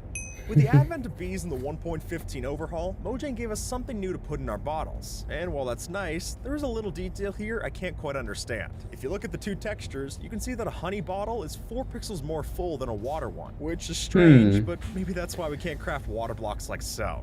One of the main features of Java Edition 1.6 was the addition of hay bales. honey's honey, man. Added in the snapshot 13W16A, where Minecraft's hay bales used to look like this. They were called hay blocks and had what the red hell? symbol on all sides instead of looking like the texture we know and love. Unless we're talking about the secret killer rabbit, the bunnies in Minecraft are nothing to be afraid of. Though someone at Mojang disagrees. Because when Ravagers were tested in Snapshot 18W43A, these pillager monsters were afraid of rabbits. Which is a fun Easter egg, but I don't know why they didn't leave this in. I thought it was kind of funny. unfortunately, Jeb confirmed in a tweet that it was removed to maintain the beast's lore. Pigs and saddles... That sucks. Not a common form of I honestly thought it was quite While funny. they do allow for a hovering glitch like so, that isn't too practical. However, they Well, what do the hell? have You can one do thing that? against their The horse shit? rivals, and that's the ability to go through one-block spaces. Sure enough, if you're on a pig's back, you can ride the thing through a narrow gap like so. I mean, you're gonna get tired of damaged, though. crawling, I guess there's that. You can't normally put a saddle on a baby strider. Mojang just didn't intend for it. However, if commands are used to saddle a baby strider and you try to ride the baby Oh, strider, wow. you'll actually take fire damage because of how close your body is to the saddle. The saddle looks Bruh. really pixelated as well when equipped on one. They're really cute, so I guess it's unfair to make them work for you. While Mojang has spoken out against adding certain modded features to the game, there is one notable exception. Yeah, I don't know why, but I don't know why they emphasize that they don't want to add vertical slaps in the game. And look, I want vertical slaps in the game. I want them. I need them. I don't know why they hate it. Like they say that it inhibits creativity or something along the lines of that, which is bullshit. Complete bullshit. Absolutely not true. I don't know where the hell they're getting the idea from.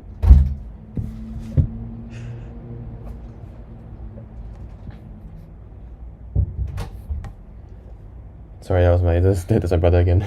Like, yeah, it's strange. It's so strange. It's so strange. Like I don't know why. Like what do you mean by inhibits creativity? That's complete bullshit.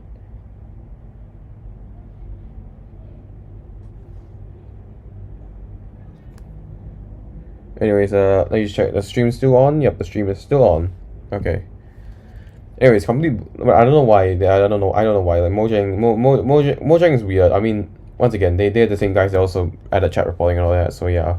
And that would be the 1.6 edition of horses. If you played Minecraft back in the day, I'm sure you remember the famous Mo Creatures mod, which, of course, no, I don't. I didn't play Java back then. Mojang used these models as the baseline for the new horses. Oh yeah, like right. That, a mod made Yeah, it like the into smaller. main I've seen it before. Yeah, the old texture had like the smaller legs and shit. Yeah. Sheep haven't always been the colors that we're all used to. In the 1.4 update, the colors. Oh shit. Artemis. The countdown resumed. We are at 8 minutes 36. It continued. Yes. It's on again. Yeah, let's go. It's on again. Hell yeah. Let's go. It's on again. Yes.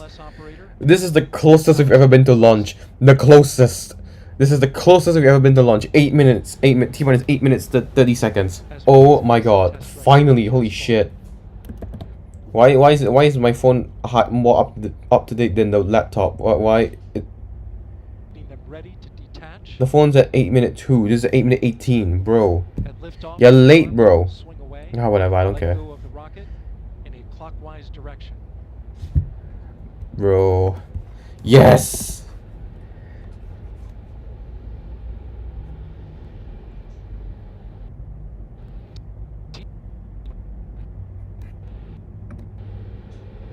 GLS is performing up to a second, including configuring ground systems. Woo! 7 minutes. Let's go. 7 minutes to launch. Let's hope this thing doesn't blow up. I mean, even if it blows up, there's no one inside, so it's fine. But you are burning a lot of money if this thing blows up. Hopefully nothing bad happens. Okay. Hopefully nothing bad happens. Purging the aft skirt booster with high flow nitrogen. Clear out any hydrogen gas that may be there. Look at chat. Yahoo! I was here, Philippines. Woo! Bitcoin to the moon. What the hell? Shut up. You can see the crew access arm is already retracted. When there is why I don't know why the stream is slower than the one on my phone. The phone's at 6:45, bro. Why are you so slow? Why are you 15 minutes late, bro? Well ahead. You can't be 15 seconds late. Okay, let's mute this real quick. Let's watch a little bit more Minecraft facts first, then we'll go back. Type of sheep I'll keep an eye on it on the phone. Pretty drastically. The light blue sheep looks completely different now compared to what it looked like back in 2011. They were made even more vibrant in the 1.12 World of Color update. Nice. Clearly, Minecraft's bees are an adorable addition, and it only takes one look at Twitter to see just how much the community loves these things. But have you ever wondered why? They're massive though. I mean, they're cool and all, but I can't get over how bloody massive they are. Like, why are they so big? They're so cute? Well, according to Mojang, they're specifically a half a block in size because the team considered that to be the cutest. And while I've never thought of it that way, it's hard to disagree. Turtles turn into I don't like how big they are though. I don't know what. Really it's so strange. We can actually use this cruelty to our advantage to generate infinite bowls. All we've got to do is use a trident with channel. I mean, assuming you can get a lot of turtles. Shell, or just, you know, use a few planks and save some animals. Yeah. In a game called Minecraft, you're gonna have a bunch of craft save the recipes, turtles. which makes it all the weirder when some of them get removed in later updates. Take horse armor for example. When initially added back, Still strange that they don't have the. Okay, I know there's a recipe for horse armor or like leather horse armor, but it's so strange that they don't have the same thing for diamond, iron, and gold horse armor. In the snapshot 13W16A, they had crafting recipes like so, but just 24 days later, they were removed. So I guess we'll have to stick to fortress chests to get our supply. Gold tools aren't exactly known for their durability, or rather, they are, but not for good reason. But have you ever wondered just how bad they are? Well, apparently, Yeah, it T only minus takes 5 one snow minutes golem to find out. launch. See, if you dig the snow under a snow golem's feet, your golden shovel won't even last 4 seconds before it shatters. And I know Yeah. gold's soft in real life, but snow is too, so that just seems pathetic. On May 17th of 2019, Minecraft celebrated its 10th anniversary. And with that, if you actually happened to place a cake on that day, you'd actually see that Yeah, the you see a cake big model 10 was on it, yeah. modified so that it A little would bit display strange 10 looking, buffet like made there's out like of it's just a white 10 concrete. pop on It's a top of cute it, little but birthday I guess celebration, sure. But honestly, who among us is crafting cakes anyway? Who Among Us? When you're exploring Minecraft, we all But the know Among pack a bunch of food, Among yet Us. Oh my somehow God! I It's the still never meme seem to Among bring Us. enough. Among And would Us. you believe it? That was even worse than the beta versions of Minecraft, since back then only the cookies would stack, and even then you could only have up to 8 of them in a given stack. And thankfully nowadays we've got much better pockets for our pork. Bats don't tend to get a lot of attention. After all, they don't drop anything, so we mostly just leave them be. But if you keep getting annoyed by these flying rats, there might be a reason for that. You see, between October 20th and November 3rd, these mobs spawn more frequently as a reference to Halloween. And that's cute, but the bat— Okay, now let's just return to the Artemis 1 launch. We are official. Oh my God, this thing is slow as hell. Jesus Christ. Oh my God. Okay, let's just really quickly give a brief. Let's really quickly have an overview of what the launch is gonna be like. So basically, it'll be like about a month long. It'll be about a month long journey where the Orion spacecraft, which is at the top of this thing over here, is going to go into go into space into low Earth orbit. Then it's gonna and then it's gonna carry out a lunar, what's it called, a lunar injection, like what's it called, a lunar injection, I think. And basically it fires its boosters to start exiting Earth orbit, low Earth orbit, and towards the moon. Then once it goes to the moon, then it starts orbiting around it and then after that, after spending some time around the moon, it won't land on there because there's no lander. Then it will just go back, and then it will just like fire its boosters to go back to inject itself back into Earth's orbit, and then come back home, which I think all in all would last for about a month. So yeah. No, so this is like a dress rehearsal for like eventually when we do end up actually we end up launching people to the moon, which I think will happen on the Artemis 3 mission. That's when we will actually start landing people on the moon. Although I don't know if that's gonna happen soon, because like so far I haven't seen NASA announce any official like lander. Yeah, I mean, I know they've employed other companies like SpaceX to help them with the Artemis program, but I hadn't seen NASA launch their own designs for like the lander yet, which is interesting. Anyways, look at the boosters, the twisting and shit. Yeah, should I full screen? Nah, cause like I can't full screen right now. Each RS-25 throw Anyway, I could zoom. pounds of thrust, all four 2 million pounds, all together with the boosters, 8.8 million pounds of thrust. Hell yeah. Now the upper stage has gone to internal power. So power is removed from the rocket's upper stage, the ICPS, and it's been switched to battery power. The same milestone is coming up for the core stage at T-minus 1 minute 45. Let's go. Once again, I am aware that the stream is like about 15 seconds behind, but whatever.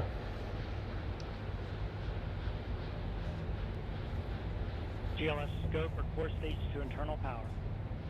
The rocket's core stage, which houses the 3 flight computers, Just checking the stream, now seeing if it's still on and shit. So there is no more hold time available because there's no more margin on the batteries. So if we have a hold, we'd have to recycle back to T-minus 10 minutes and recharge those batteries. The count continues. A note now, shortly after liftoff. 1 minute. Shortly after liftoff. 1 minute. T-minus 1 minute to launch. Let's go. Leah Cheshire will take over commentary. Also, I wonder what time is it in America right now. Let me just real quick. Coming up at T-minus 33 seconds. Shut up, WhatsApp, shut up. Off control to the ALS. This is the autonomous launch sequencer on board the rocket. Let me just quickly check. What time is it in America? It must be late. ALS will check. Make sure there's no holds coming from the ground. Cape Canaveral. Go for ALS. And we are go for ALS. The Space Launch System is now counting down to liftoff of Orion on its maiden voyage to the moon.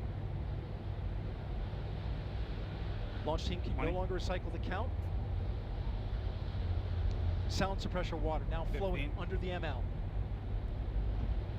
And here we go. Okay. 10. Hydrogen burn 9. igniters initiate.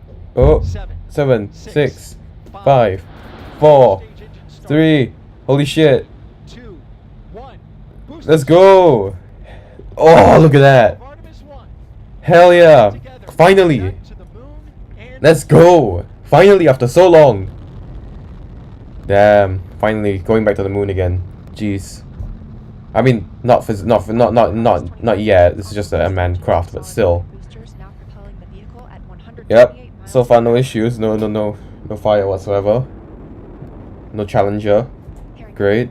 Good control on the roll from teams in Mission Control Houston. All good calls so far. Now 30 seconds. Look at that. I wish it was daytime though, but it's at night. Damn, look at that. This is the greatest period of atmospheric force on the rocket. What kind of find Cape Canaveral? Hold on, Cape Canaveral, Florida. SLS now traveling 607 miles per hour. Okay, let me just look at Miami. Yeah, oh wow, it's 1:49 a.m. in Miami. Yeah, Miami's in Florida, so yeah, it's about 1:49 a.m. in America, right? When this thing is being launched. So yeah, it's quite late for them. But that only means that I get to watch it in the afternoon instead of me having to wake up in the morning to watch this. So yeah. Look at that. Look at that streak, bro. Holy shit. Once again, wish it happened in the day so you can see the rocket, but damn, look at that. Now 1 minute 21 seconds into the flight, traveling at 1,420 miles per hour. Look at that. Holy shit. Engines are back at maximum thrust. That is awesome. The next major milestone will be for the solid rocket boosters to cut off and jettison about 2 minutes and 11 seconds into the flight, so about 30 seconds from now. Okay. Again, quiet here. Where's the clock though? They turned off the clock. I want to see the T+. We're now 16 miles downrange from the launch pad at Kennedy Space Center, traveling over 2,800 miles per hour.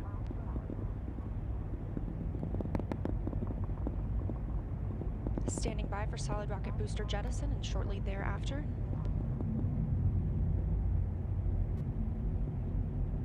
Oh, did that happen? Did it jettison? I think that's it. Confirmation that the solid rocket boosters have separated. Yep, there you go. Yep, there's the main thing. There's the main stage. Those are the SRBs that just detached. Continues to power the flight of Orion, all four RS-25 engines firing, traveling over 3,400 miles per hour, 46 miles downrange. Nice. 2 minutes and 36 seconds. Oh, there's the timeline. Wait, there you go. Hearing nominal calls here in Mission Control Houston. We've still got 4 good engines on the core stage.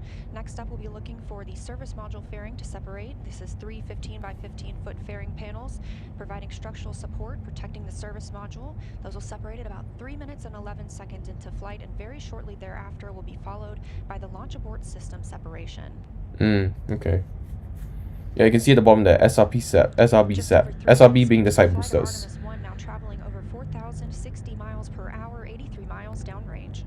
What the hell is that in kilometers, for Christ's sake? That the service module fairing has separated. Ah, nice. Oh. And that the launch abort system pyros have fired, separating those from Orion as well. Nice. For future crew members. Oh.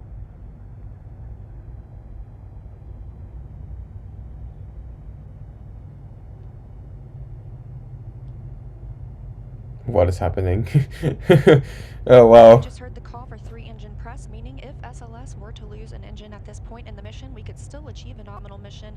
We would just have. Oh, there you go. We switched to the okay. We switched to the CGI display. Okay, yeah, that's cool. So so basically the protective panels or fairings on the service module, which is the Orion craft right there, has separated, and the launch escape system, whatever it's called, it also detached. We're 4 minutes and 16 seconds into the flight of Artemis 1. So far, we've had a clean ascent. Nice. We saw those solid rocket boosters jettison about 2 minutes and 11 seconds after liftoff. Shortly after, we had the service module panels fairings separate. as well as the launch abort system. The launch abort system was inert for this flight, except to perform this separation. Nice. Those 4 core stage engines will continue to fire and power the flight of Artemis 1, now traveling over 6,800 miles per hour, 229 miles downrange. Booster flight controller reports that the engines are looking good. Nice.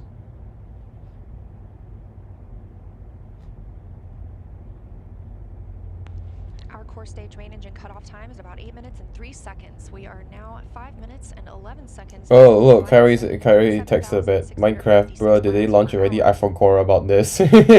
Yeah, you missed it, bro. They already launched it. We are T plus 5 minutes 26. There's gonna be they're gonna shut off the engine soon. Eventually, they're gonna separate the Orion spacecraft from the SOS booster, main engine. And then the Orion will go to the moon, will then orbit a few times before it will get sent off to the moon. 5 minutes, 42 seconds into the mission. We are now traveling 8,800 miles per hour, 345 miles downrange from the launch pad at Kennedy Space Center. Once again, what the hell is that in kilometers? Jesus Christ. How are you a space company and you're still using miles? Anticipating core stage main engine cutoff at about 8 minutes and 3 seconds.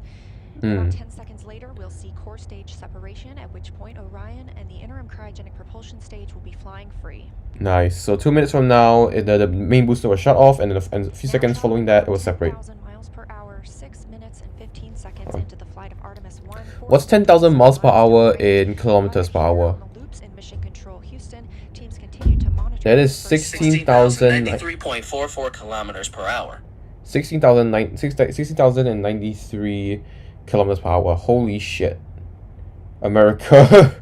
America, baby. Half now until that core stage main engine cutoff time. Our 4 core stage engines continue to fire maximum thrust. Nice.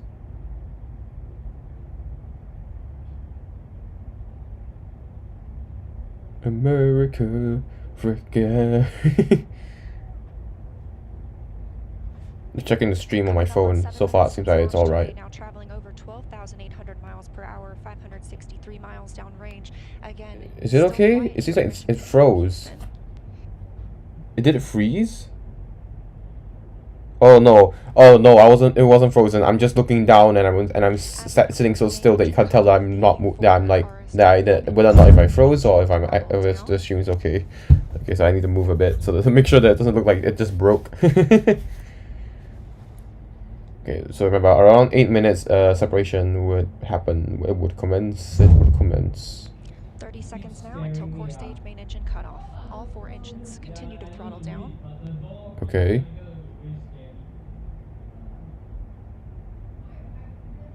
Now 7 minutes 45 seconds into the flight, traveling over 16,000 miles per hour. You know, it's strange that when they launch, you can't really hear clapping or anything. Because in the SpaceX one, you can actually hear people clapping in the background. Standing by for core stage main engine cutoff. Okay, let's go.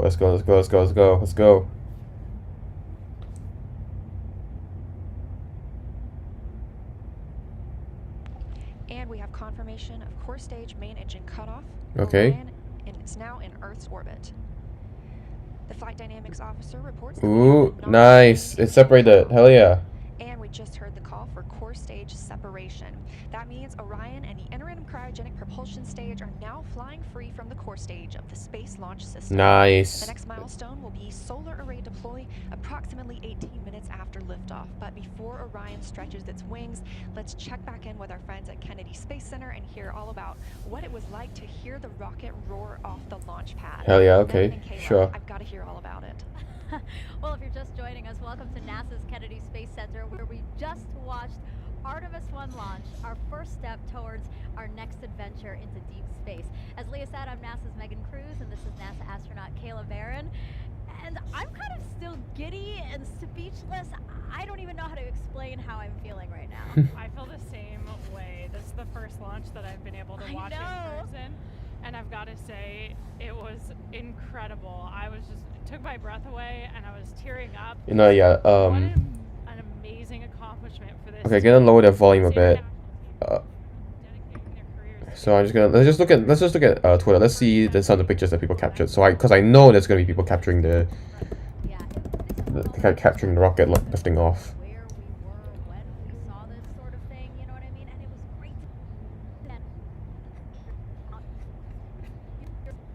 What the hell was happening, mate?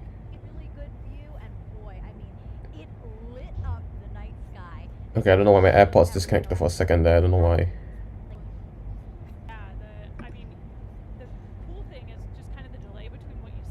Okay, yeah, you know, I'll put it in picture-in-picture because right now I don't know why it's like lagging. Oh.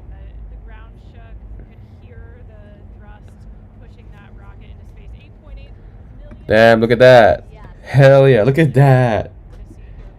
It's literally like glowing up the night sky. Damn.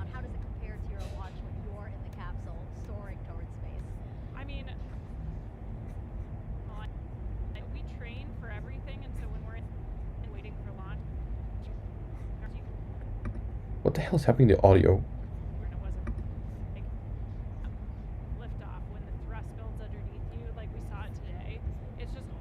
It seems like when I switch tabs, it just the audio just cuts off. No, yeah. Screw the audio. Yeah, screw the audio for now. Let's look at this. Let's see what people have captured so far.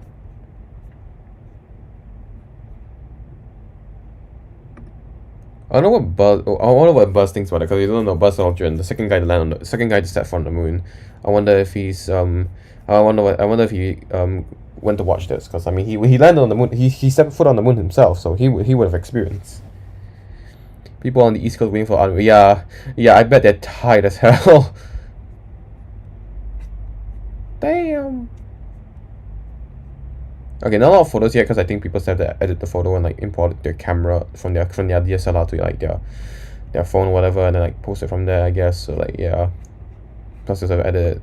Damn, look at that! Holy shit, that looks so cool! Holy shit! I wish I could actually be there in person and want to watch this, because this is awesome. That is so cool. Yeah, great, this thing isn't live anymore. Great.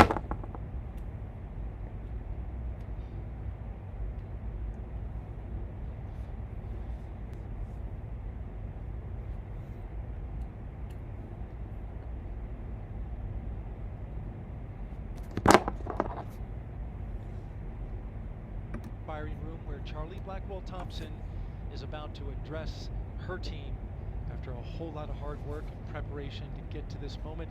Let's stand by and listen to her now. Okay. Comm check. You can't hear it in the room. Can you guys hear me? No. We can hear you, but it seems like there's an issue with the speakers in the room itself.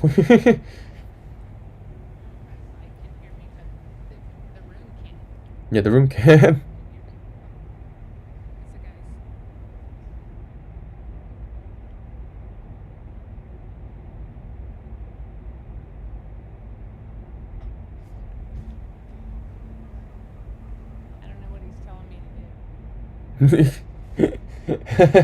Yes, technical issues. They're always going to be a thing.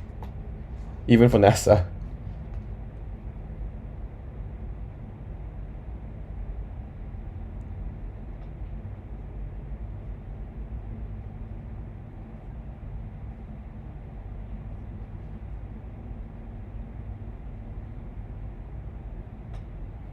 Yeah, they're just fixing technical issues now.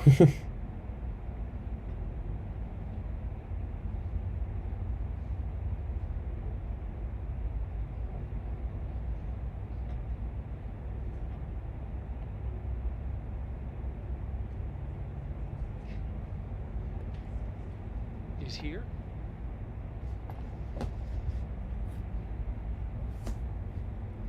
Can you guys hear me? Oh, there we go. Okay, there you go. Is he ready for me?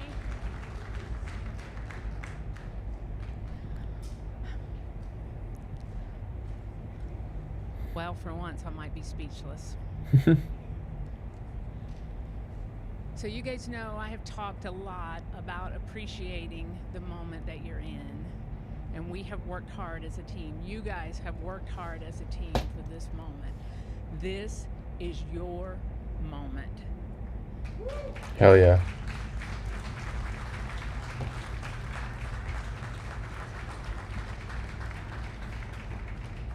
It is not by chance that you are here today.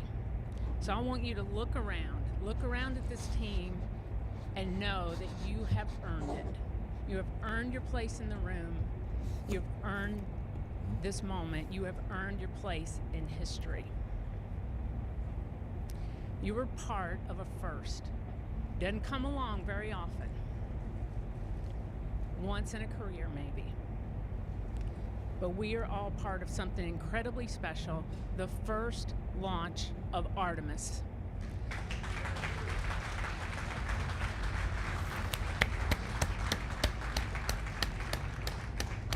The first step in returning our country to the moon and on to Mars.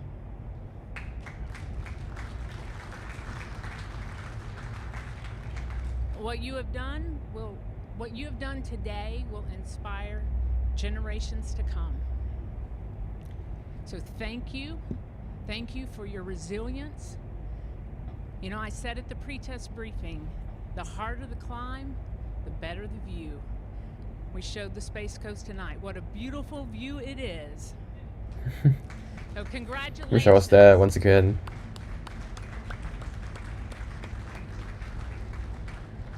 So we got a couple of traditions here in launch control.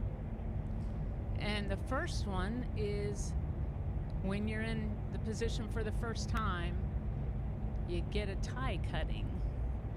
And so I have my launch director scissors. And I'm going to get my tie cut by a couple of legends that are here. And then anyone who wants their tie cut will be making the rounds in the firing room. You got your console chiefs, if they want to do it, that's fine. If you want me to do it, you might have to wait a little while, but I'll stay all night if I have to. It'll be my pleasure to cut ties. So I'm gonna take care of mine, and then I have one other presentation that I want to make this evening.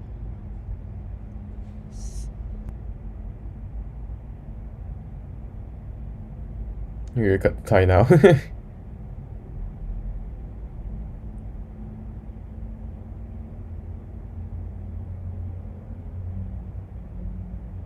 Oh, come on, go back, switch the cameras, come on. There. Oh, can I cut through? Hey, there you go.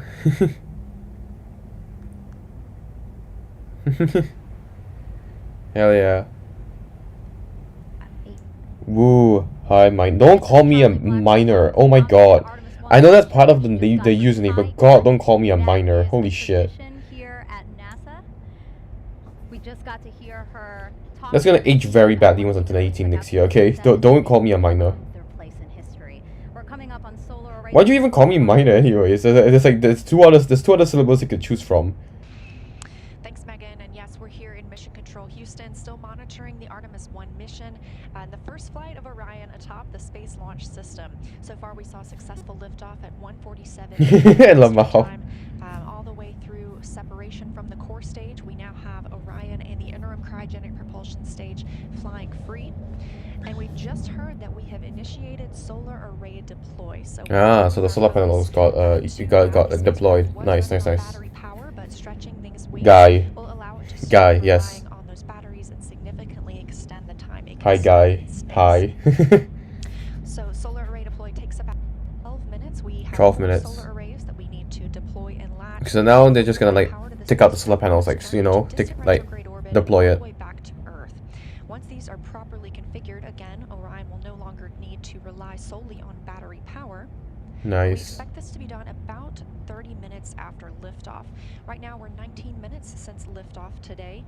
Orion is now traveling 17,000. How long has the stream been going on for, anyways? Until.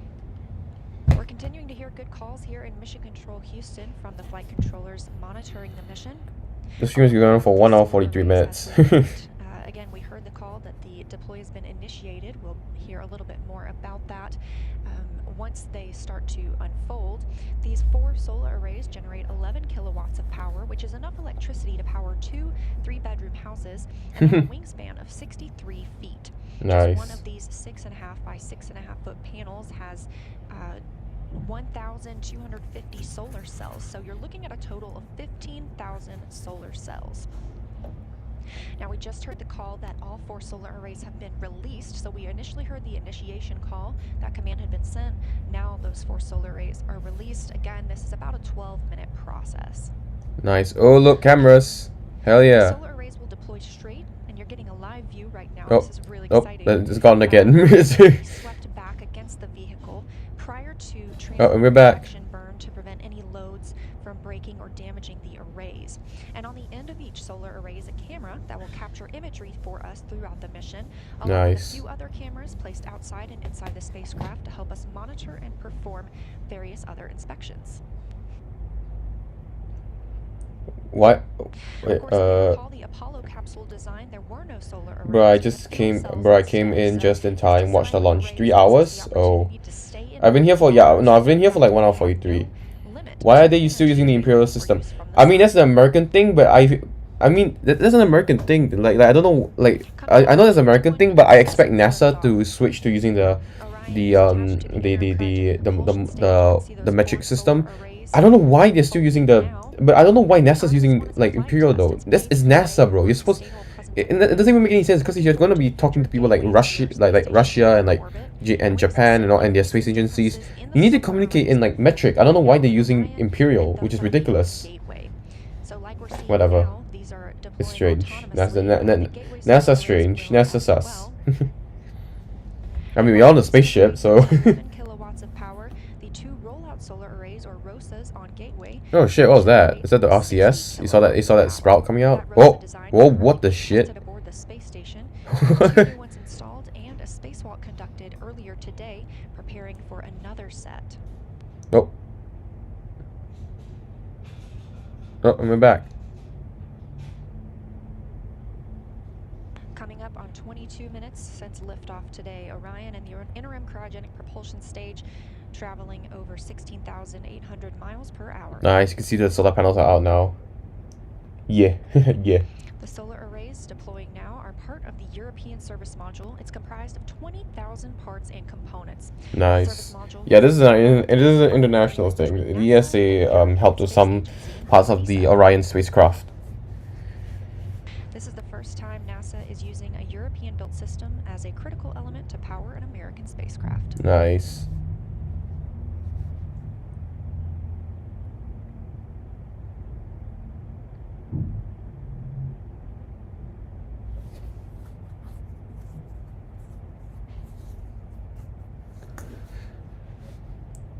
By the way, this room that you're seeing right here, this is the Mission Control Center. This is actually the OG, this is what, like, the OG room where Apollo 11 was mission controlled from, I think.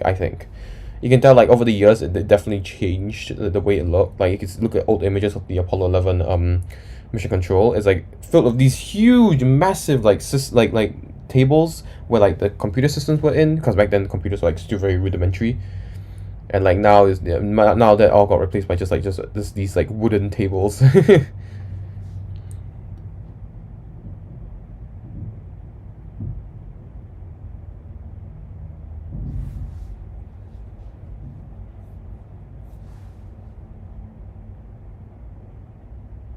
Anyways, whilst this goes on, let's look at more tweets and shit.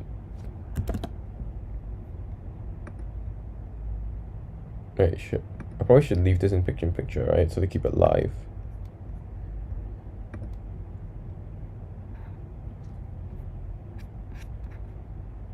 Damn, look at that.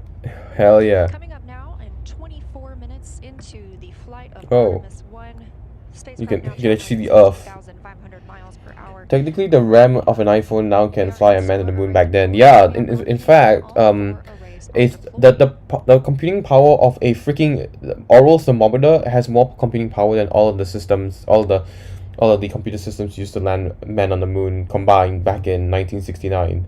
It's crazy, like, it's crazy. The fact that they were able to land back then, all the way back in 1969, it's crazy. A little less than 30 minutes is the perigee raise maneuver.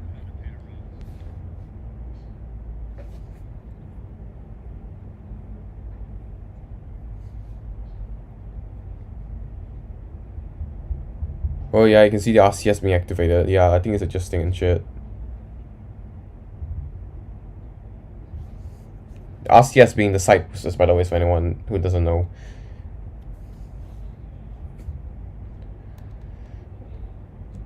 Okay, doesn't picture. Oh, okay.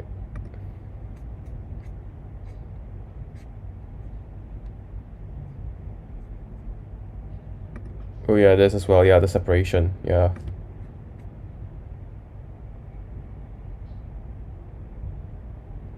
While Artemis teams prep for launch, NASA astronauts Frank Rubio and Josh went on a spacewalk to add a support strut to the space station solar array.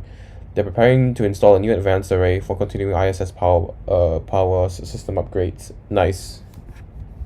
And with our launch at 1:41 Eastern morning, we are looking for a perigee raise maneuver about 53 minutes into today's flight. Again, we are now 25 minutes and 47 seconds into the flight, and we have a complete deployment of all 4 solar arrays. Nice.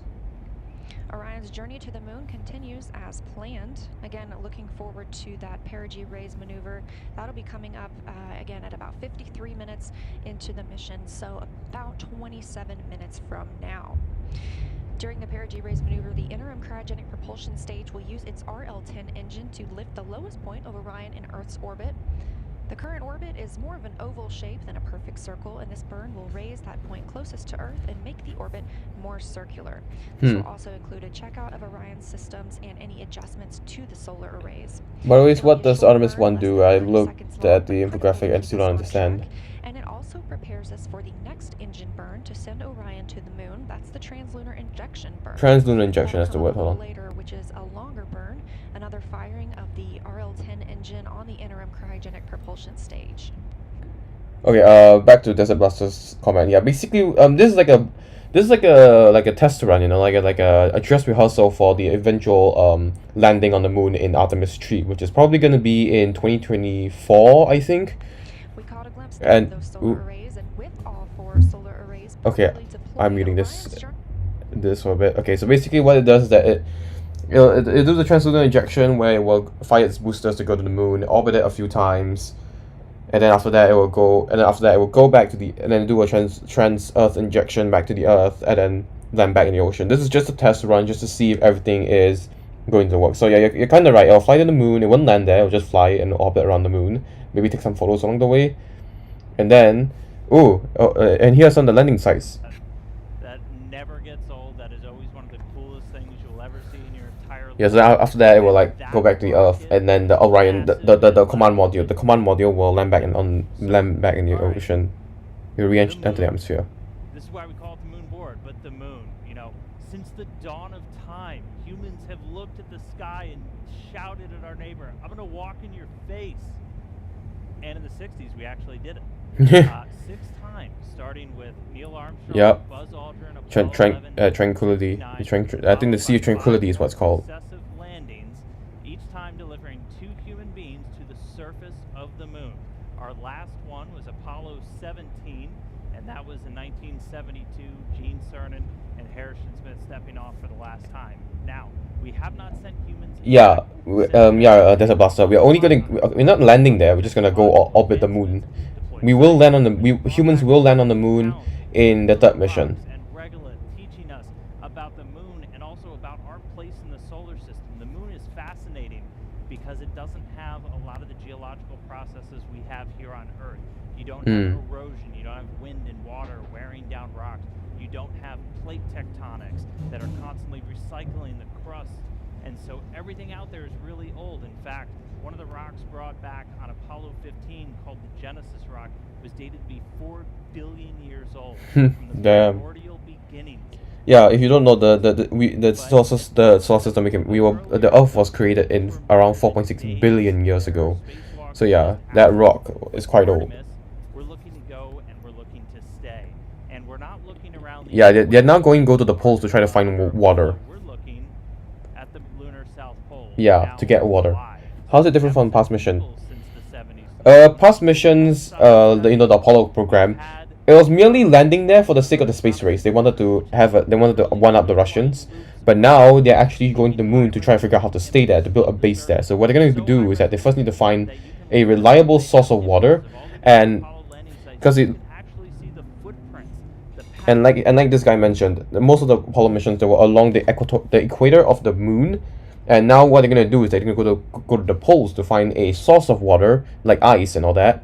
Then once they find the ice, they can then use that. They can use that for not only water but for fuel as well. So once they figure out where to find a reliable source, then they'll start figuring out a base. I guess a base at that location. So yeah, and here he's gonna mention right now. Potential landing sites there you go. For the Artemis 3 mission. And these are where we're going to send our astronauts around the lunar south pole to access that water ice. Now, why water? Why are we caring about water? Well, it serves a lot of purposes. Obviously, for humans, you need that to breathe. You can split water apart, get oxygen for breathing gas for an atmosphere. If you have a lunar base, you can Moon base alpha. Yeah. That's rocket fuel. We just launched the most powerful rocket in history using those constituent parts. And so you can start to live off the land. We can use that, something called in situ resource utilization. And really, the whole point of that is to use the moon as this proving ground. We're trying to get to Mars. We're trying to learn to live on other planets where there is gravity, where we're going to have to use resources there on the ground because we won't be able to bring everything with us. And by going to the lunar south pole, by going to stay under Artemis, we're going to be able to start practicing that. We're going to perfect those systems, perfect those techniques and operations we need to do that so we can use the moon as that jumping off point to Mars and beyond. So that's why the moon. We're going to see Orion fly around it for the very first time in just a couple of days. That launch was spectacular. I'm still way too excited, but can't wait to see some shots of the moon from up close. The good guy posing at the camera and the side there. Thanks so much, Dan. So right now we're actually joined by members of the Red Crew. You'll remember from watching the launch coverage that the Red Crew was sent out by the launch team when the launch team identified a small leak on a hydrogen valve inside of the mobile launcher. Well, now here they are. This is Trent and Trent, can you just introduce everybody else here on your team? Okay, so this is more boring stuff. Okay, so like a lot of the stuff is gonna happen. Like, okay, so right now, eventually they're gonna start. Okay, so basically the plan is that they're gonna eventually have the fire the boosters to get Orion to a higher orbit above the Earth. Then eventually they're gonna fire the boosters to carry out the translunar injection that will send it on its way to the moon. I think that's gonna happen a few hours from now, so it's not gonna happen immediately. So I'll probably end the stream before that will happen. Let's just see it.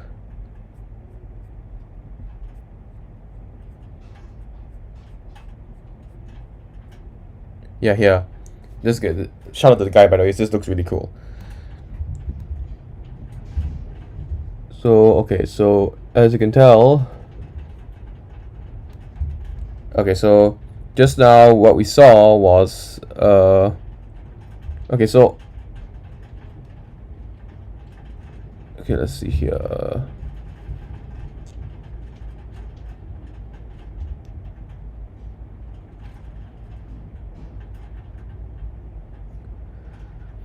Yeah, okay, translunar injection will happen at approximately 1 hour 29 minutes. So that would be like 1 hour 29 minutes. Right now it is at, okay, we're about an hour from that happening. So is it raining? Oh, it's raining. Okay. So expect the translunar injection to happen at approximately 1 hour. Yep. Okay, so let's see. I'm not so sure if I'm gonna stay up to 1 hour 29 minutes because I haven't eaten lunch yet and it's like 3:22 p.m. So yeah.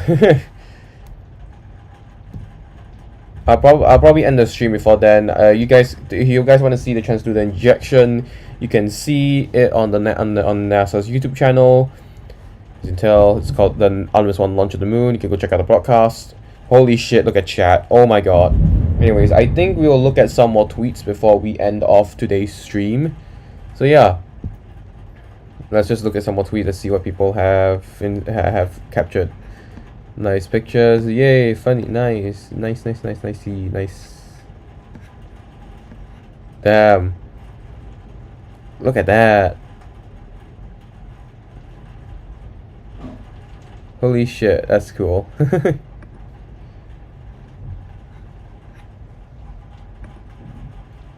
at that.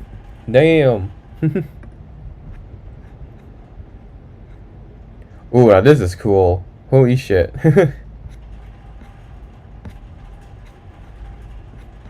Let's see Reddit. Let's see what Reddit thinks of this.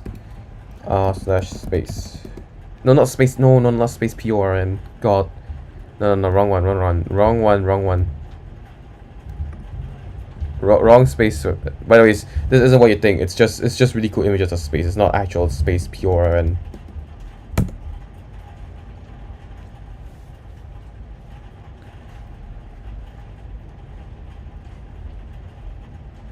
There you go. Let's see what people think about this. Let's see the comments. When those SRBs lit up, I understood why there are so many shuttle fans. That looked incredible. I mean, yeah, it is quite cool. You can feel those booster vibrations for miles. Yeah, I bet the sonic boom must be like quite loud.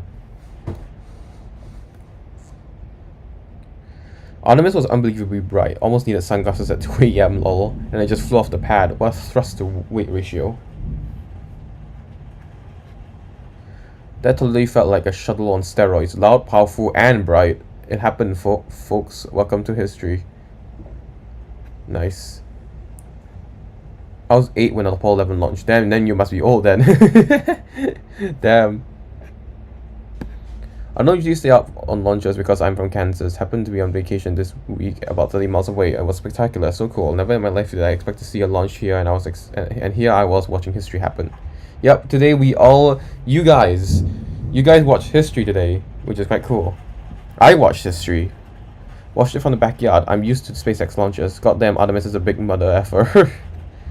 I worked on this Orion, went out for the launch attempt in September, but I'm so happy to see this successfully put up. I'll try to get back out there for AR2. Yeah, Artemis 2, yeah. Can't wait for that. That's gonna happen next year.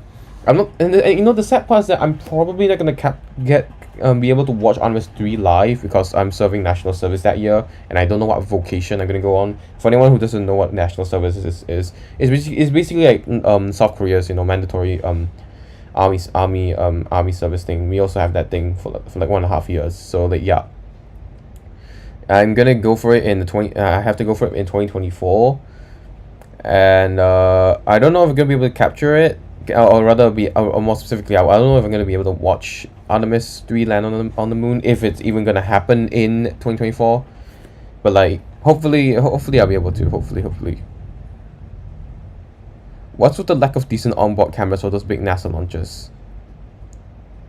Maybe they are apparent. Okay, so this guy's saying that there are 24 cameras.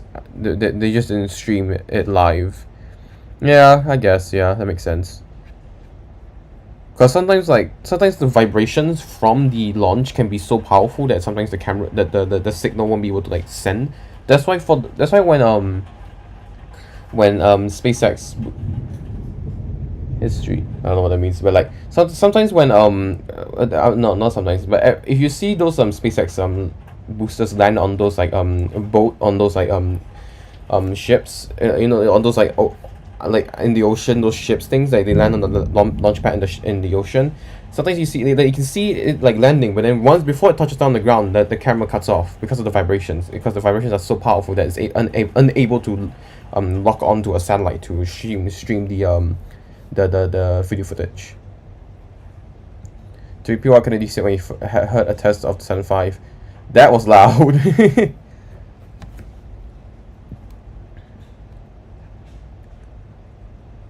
I saw the rocket with my own eyes from my backyard in Fort Myers. It definitely makes it feel more real.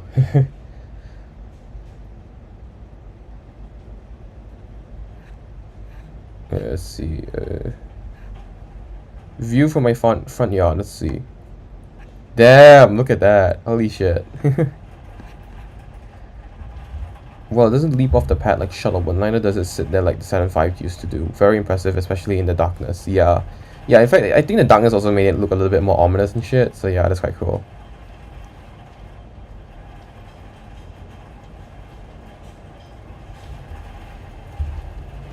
Anyways, I think we're gonna end it off here.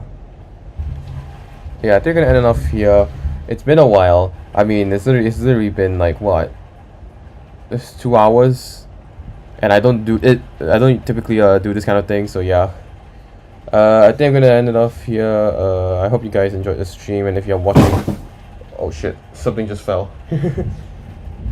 But anyways, I hope you enjoyed, and if you're watching this through the VOD, as a VOD, I hope you enjoyed this this period called this VOD. I hope you enjoyed the VOD, and I hope to see you guys in the next stream, and make sure to subscribe, if you haven't already, and I'll see you guys in the next live stream or in the next video that might be coming soon.